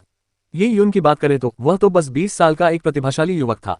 भला वह उससे कैसे मुकाबला कर सकता था? मर जा, मर जा, मर जा। झुलोंग अपने रक्त और ऊर्जा से बनी ज्वालाओं में गिरते हुए अपने रक्त का सार जला रहा था। उस लाल आग के बीच उसने अपने बाएं हाथ से, जिस पर स्वर्ग दंड का चिन्ह था, मुक्का मारा, मानो खून की एक मोटी धार सीधे दहाड़ती हुई रक्त लहर की ओर भेज दी हो। बूम! यह मुक्का इतना जोरदार था कि आसमान कांप उठा और धरती हिल गई। लेकिन उसी क्षण लिन शिंटोग ने भी अपनी चाल चली। कुछ समय पहले ही उसकी आध्यात्मिक ऊर्जा झुलोंग की ऊर्जा के प्रवाह से जुड़ गई थी। जिस क्षण झुलोंग ने बिना सोचे समझे मुक्का मारा, लिन शिंटोग की तलवार की ऊर्जा झुलोंग के मुक्के की किरण के चारों ओर एक सुंदर घुमावदार नदी की तरह लिपट गई। यिन और कोमलता हमेशा एक दूसरे के साथ साथ चलते थे। लिन शिंटो को जिन शुद्ध यिन नियमों का ज्ञान था वे उसकी तलवार में समाहित थे और वह कठोरता को कोमलता से दूर करने में माहिर थी। इस तलवार की किरण का उद्देश्य न तो मारना था और न ही झुलॉन की मुके की किरण से सीधा टकराना, बल्कि इसका उद्देश्य था उसे मोड़ना और थोड़ी सी ताकत से ही अडिग को जीत लेना। झुलॉन को लगा जैसे उसकी मुट्ठी हल्की हो गई हो और उसकी ऊर्जा तेजी से घटती जा रही हो, मानो कोई ज्वार उतर रहा हो। उसकी मुट्ठी की ताकत को लिन शिंटो ने दूसरी दिशा में मोड़ दिया था। उसकी मुट्ठी की ताकत काफी कम हो जाने के बाद वही उनकी तलवार का सामना कैसे कर पाता। ऊर्जा के यादृच्छिक स्पंदनों की अराजक स्वतंत्रता के बीच एक प्राचीन तलवार प्रकट हुई जो चुपचाप शुद्ध यांग ज्वालाओं को चीरती हुई और फिर जलते हुए रक्त और ची को भेदती हुई आगे बढ़ी। जो एक साधारण और भद्दी तलवार प्रतीत हो रही थी, वास्तव में वह स्वर्ग से आया न्याय था। जब इसने धीरे धीरे झुलोंग के दिल में अमित तरीके से वार किया तो झुलोंग ने अपनी आंखें चौड़ी कर ली। झुलोंग की आंखों में असंतोष, घृणा और अविश्वास, कई भावनाएं समाहित थीं। पुआ एक तीखी ध्वनि के साथ उसके चारों ओर हो रहे ऊर्जावान विस्फोट कुछ खास नहीं थे, लेकिन झुलोंग के कानों में यह बात बिल्कुल स्पष्ट थी। उसकी छाती में असहनीय गर्मी महसूस हो रही थी, मानो टूटी हुई तलवार उसके हृदय में घुस गई हो। उसके हृदय की हर धड़कन मानो तलवार से संघर्ष कर रही हो और हृदय के हर संकुचन से भारी मात्रा में रक्त बह निकल रहा था। जैसे ही उसके घाव से खून बहने लगा, झुलॉन ने एक हाथ से शुद्ध यान की टूटी हुई तलवार को पकड़ लिया, जबकि उसका दूसरा हाथ मुट्ठी में कसकर बंद था। तुम झुलॉन के होंठ कांप रहे थे और वही उनको गुस्से से घूर रहा था। नफरत से उसकी आंखें खून की तरह लाल हो गई थीं। हाथ में टूटी हुई तलवार लिए ये युन ने अपनी कलाई को घुमाकर कुछ बल लगाया, जिससे शुद्ध यांग युआंची टूटी हुई तलवार से बाहर निकलकर झुलॉन के अंगों की ओर प्रवाहित हुई और रास्ते में उसकी नसों और रक्त को जलाती हुई आगे बढ़ी। झुलॉन का शरीर बुरी तरह कांप उठा और उसकी आंखों की पुतलियों की चमक फीकी पड़ गई। ये युन उसकी दृष्टि में धुंधली सी दिखने लगी थी। मुड़ी हुई शुद्ध यांग की टूटी हुई तलवार ने उसके दिल को छलनी कर दिया था। मुझे मारना, तुम्हें इसकी कीमत चुकानी पड़ेगी। रक्त चंद्रमा की विरासत, उद्धरण चिन्ह। झुलॉन के होंठ कांप रहे थे। उसके हर शब्द से उसके मुंह के कोने से और खून रिस रहा था। हालांकि इससे पहले कि वह अपना वाक्य पूरा कर पाता, शुद्ध यांग की टूटी हुई तलवार ने उसकी गर्दन पर वार किया। तुम मर सकते हो, ये युन ने भावहीन चेहरे के साथ ये शब्द कहे। धीरे धीरे उसने अपनी तलवार से खून पोंछा। झुलॉन का सिर एक तरफ झटका, मानो उसका गला खुल गया हो। उसका सिर पीछे की ओर गिर गया, आंखें टकटकी लगाए आसमान में छाए काले बादलों और खूनी चांद को देख रही थी, मानो वह अनंत पश्चाताप के साथ मर गया हो। अध्याय 660 पोषण और पालन पोषण। लिन शिंटोग और ये युन की संयुक्त सेना के हाथों झुलॉन मारा गया। ये देखकर फैंगिंग, शिजी और कियोन की स्तब्ध रह गए। झुलॉन की मौत हो गई। ब्लड मून की पहली पीढ़ी के सदस्य के रूप में झुलॉन वास्तव में ब्लड मून के उच्च स्तरीय नेताओं में से एक था, लेकिन अब पुनर्जन्म पूरा करने के तुरंत बाद ही अपनी शक्ति और साधना स्तर को पूरी तरह से पुनः प्राप्त न कर पाने के कारण उस जोड़ी ने उसे मार डाला। झुलॉन की मृत्यु होते ही शेष पुनर्जन्म लेने वाले लोग वध के लिए प्रतीक्षारत भेड़ों की तरह हो गए। उनके बचने का कोई रास्ता नहीं था। पुनर्जन्म लेने वाले होने के नाते उनका भविष्य उज्ज्वल था। पिछले जन्मों में वे दूसरों के जीवन को नियंत्रित करने के आदी थे, लेकिन अब उनका जीवन दूसरों के हाथों में था। हालांकि ये युन ने इस समय तीनों को नजरअंदाज कर दिया। यिन प्रेतों का कब्जा लगभग पूरा होने वाला था, इसलिए अगर वह और देरी करता तो और भी यिन प्रेत पुनर्जीवित हो जाते। ये यिन प्रेत शायद तुरंत अपने नए शरीरों को पूरी तरह से नियंत्रित न कर पाते, क्योंकि वे बहुत लंबे समय तक गहरी नींद में रहे थे। उन्हें पूरी तरह से होश में आने के लिए समय चाहिए था। सभी मानव योद्धाओं का यिन प्रेतों से मानसिक संबंध तोड़ दो, ये युन ने अपने पीछे खड़े निर्जन जाति के योद्धाओं से कहा। इस समय वीरान जाति के योद्धाओं के मन में युन एक दुर्जय युद्ध देवता के रूप में विख्यात थे। वे लिन शिंटो के साथ मिलकर झुलॉन की हत्या करने से पूरी तरह आश्वस्त थे। जैसे ही उसने आदेश दिया, उजाड़ जाति के योद्धा उग्र ज्वार की तरह आगे बढ़े। शेजी, फैंगिंग और कियोन के किनारे खड़े होकर केवल देखते रह गए, क्योंकि वे प्रतिरोध करने में पूरी तरह असमर्थ थे और न ही उनका साहस था। हालांकि इस निर्जन जाति के स्काईफॉक्स सदस्यों में शक्ति की कमी थी, फिर भी वे पुनर्जीवित न हुए इन प्रेतों से निपटने में सक्षम थे। वे भेड़ियों के झुंड की तरह पत्थर के खंभों पर टूट पड़े और बड़े बड़े कोकुनों से मानव योद्धाओं को बलपूर्वक और हिंसक रूप से बाहर खींच लाए। मानव योद्धा विलाप कर रहे थे। उनकी आत्मा के सागर इन प्रेतों के हमलों को झेल रहे थे, जिससे उन्हें असहनीय सिरदर्द हो रहा था। उनमें से कुछ के कानों में आत्मा भक्षक कृमि लगातार रेंग रहे थे, इसलिए जमीन पर फेंके जाने का अतिरिक्त अनुभव उन्हें बिल्कुल भी सुखद नहीं लग रहा था। बचाए गए मानव योद्धाओं ने उजाड़ जाति के योद्धाओं को, जो पहले उनके शत्रु थे, जटिल भावों के साथ देखा। उन्हें कभी उम्मीद नहीं थी कि ब्लैकस्टोन ट्रायल्स का परिणाम ऐसा होगा। ब्लड मून के कारण वे लगभग मौत के मुंह में चले गए थे, लेकिन अंततः डेसोलेट जाति ने उन्हें बचा लिया। बहुत से लोग, जिन्हें उनके कष्टों से मुक्ति मिल गई थी, मिश्रित भावनाओं के साथ हवा में मंडराते हुए और सूर्य को तीर से मारने वाले 9 मृत्यु धनुष को धारण किए हुए ही उनकी ओर देख रहे थे। इस समय अपने बाएं हाथ में धनुष लिए हुए उसने लगातार तीर चलाए। शुद्ध यांग ऊर्जा के तीर अंधेरे को चीरते हुए कई आत्मा कोकुनों में घुस गए। पीड़ा से व्याकुल आध्यात्मिक आत्माओं के विलाप के साथ मिश्रित एक तीखी ची ची ची ध्वनि के साथ बड़ी संख्या में इन प्रेतों को शुद्ध यांग ज्वालाओं द्वारा जला दिया गया। एक इन प्रेत आत्मा के कोकून से बाहर निकल आया, क्योंकि वह प्रचंड शुद्ध यांग ज्वालाओं को सहन नहीं कर पा रहा था। ये इन आकृति उग्र नीली ज्वाला की तरह थी, और ज्वालाओं में एक पीड़ादायक भाव से भरा मानव चेहरा धुंधला सा दिखाई दे रहा था। ये बिना किसी परवाह के सीधे युन की ओर दौड़ा। इन प्रेतों का कोई शरीर नहीं होता था, न ही वे ऊर्जा का उपयोग कर सकते थे। हालांकि इस यिन प्रेत के पास अंतिम आक्रमण करने का साधन था, यानी किसी पर कब्जा करना। यदि किसी योद्धा की आध्यात्मिक शक्ति, जिस पर यिन प्रेत का कब्जा होना है, यिन प्रेत की तुलना में बहुत कमजोर हो, तो यिन प्रेत सीधे योद्धा के शरीर पर कब्जा कर सकता है। लेकिन यदि अंतर ज्यादा न हो तो इससे आंतरिक संघर्ष होगा और सबसे चरम परिणाम ये होगा कि यिन प्रेत वाष्पीकृत हो जाएगा, जबकि योद्धा मंदबुद्धि हो जाएगा। ये यिन प्रेत करोड़ों वर्षों से सुप्त अवस्था में था। इसने अभी तक शरीर धारण नहीं किया था, लेकिन ये पूरी तरह जागृत हो चुका था। ये जानता था कि यदि इसने इस मनुष्य को नहीं मारा तो वे सभी नष्ट हो जाएंगे। उसे ये भी पता था कि उसके सामने खड़ा मनुष्य अत्यंत शक्तिशाली है और वह अपनी शक्ति से उसे वश में नहीं कर सकता। इसलिए उसने अपनी आत्मिक शक्ति को मुक्त करते हुए आसपास के आत्मा कोकोनों में संघर्ष कर रहे इन प्रेतों को एकजुट होकर यून पर आक्रमण करने के लिए प्रेरित किया। हम। तेज हवा की चीख और गुस्से भरी चीखों का मिश्रण बड़ी संख्या में इन प्रेतों द्वारा आत्मा के कोकून से बाहर निकलकर यून पर हमला करने का परिणाम था। इनमें से कुछ इन प्रेत विशालकाय खोपड़ियों जैसे थे, जबकि कुछ नरक की गहराइयों से निकले राक्षसों जैसे थे। उनमें से कुछ अभी तक अपनी चेतना वापस नहीं पा सके थे, उनमें केवल प्रेत बाधा की बुनियादी प्रवृत्ति ही बची थी। नीले यिन प्रेत के आह्वान पर वे मृत्यु के भय से परे आगे बढ़े। यदि इतने सारे यिन प्रेत ही उनके आत्मसागर में प्रवेश कर जाएं, तो चाहे उसकी आध्यात्मिक शक्ति कितनी भी प्रबल क्यों न हो, उसके लिए इतने सारे आध्यात्मिक हमलों को सहन करना असंभव होगा। लेकिन ये यिन प्रेतों को अपने पास आने का मौका कैसे दे सकता है? एक विचार आते ही उसके पीछे मौजूद सुनहरे कौवे ने अपने पंख फैलाते हुए एक तीखी चीख निकाली। फिर उसने सूर्य के गोले की तरह यून को अपने पंखों से आलिंगन कर लिया। शुद्ध यान ज्वालाएं बुरी इन शक्तियों को वश में करने में सर्वोपरि थीं। उस पर आक्रमण करने वाले पहले कुछ यिन प्रेत आग की लपटों पर मंडराने वाले पतंगों के समान थे। उनके आध्यात्मिक शरीर ज्वालाओं में समा गए और वे नीले धुएं में परिवर्तित हो गए। Whoosh whoosh whoosh. ये यून जहां था वहां से ऊर्जा के तीर एक के बाद एक सभी दिशाओं में दागे जा रहे थे।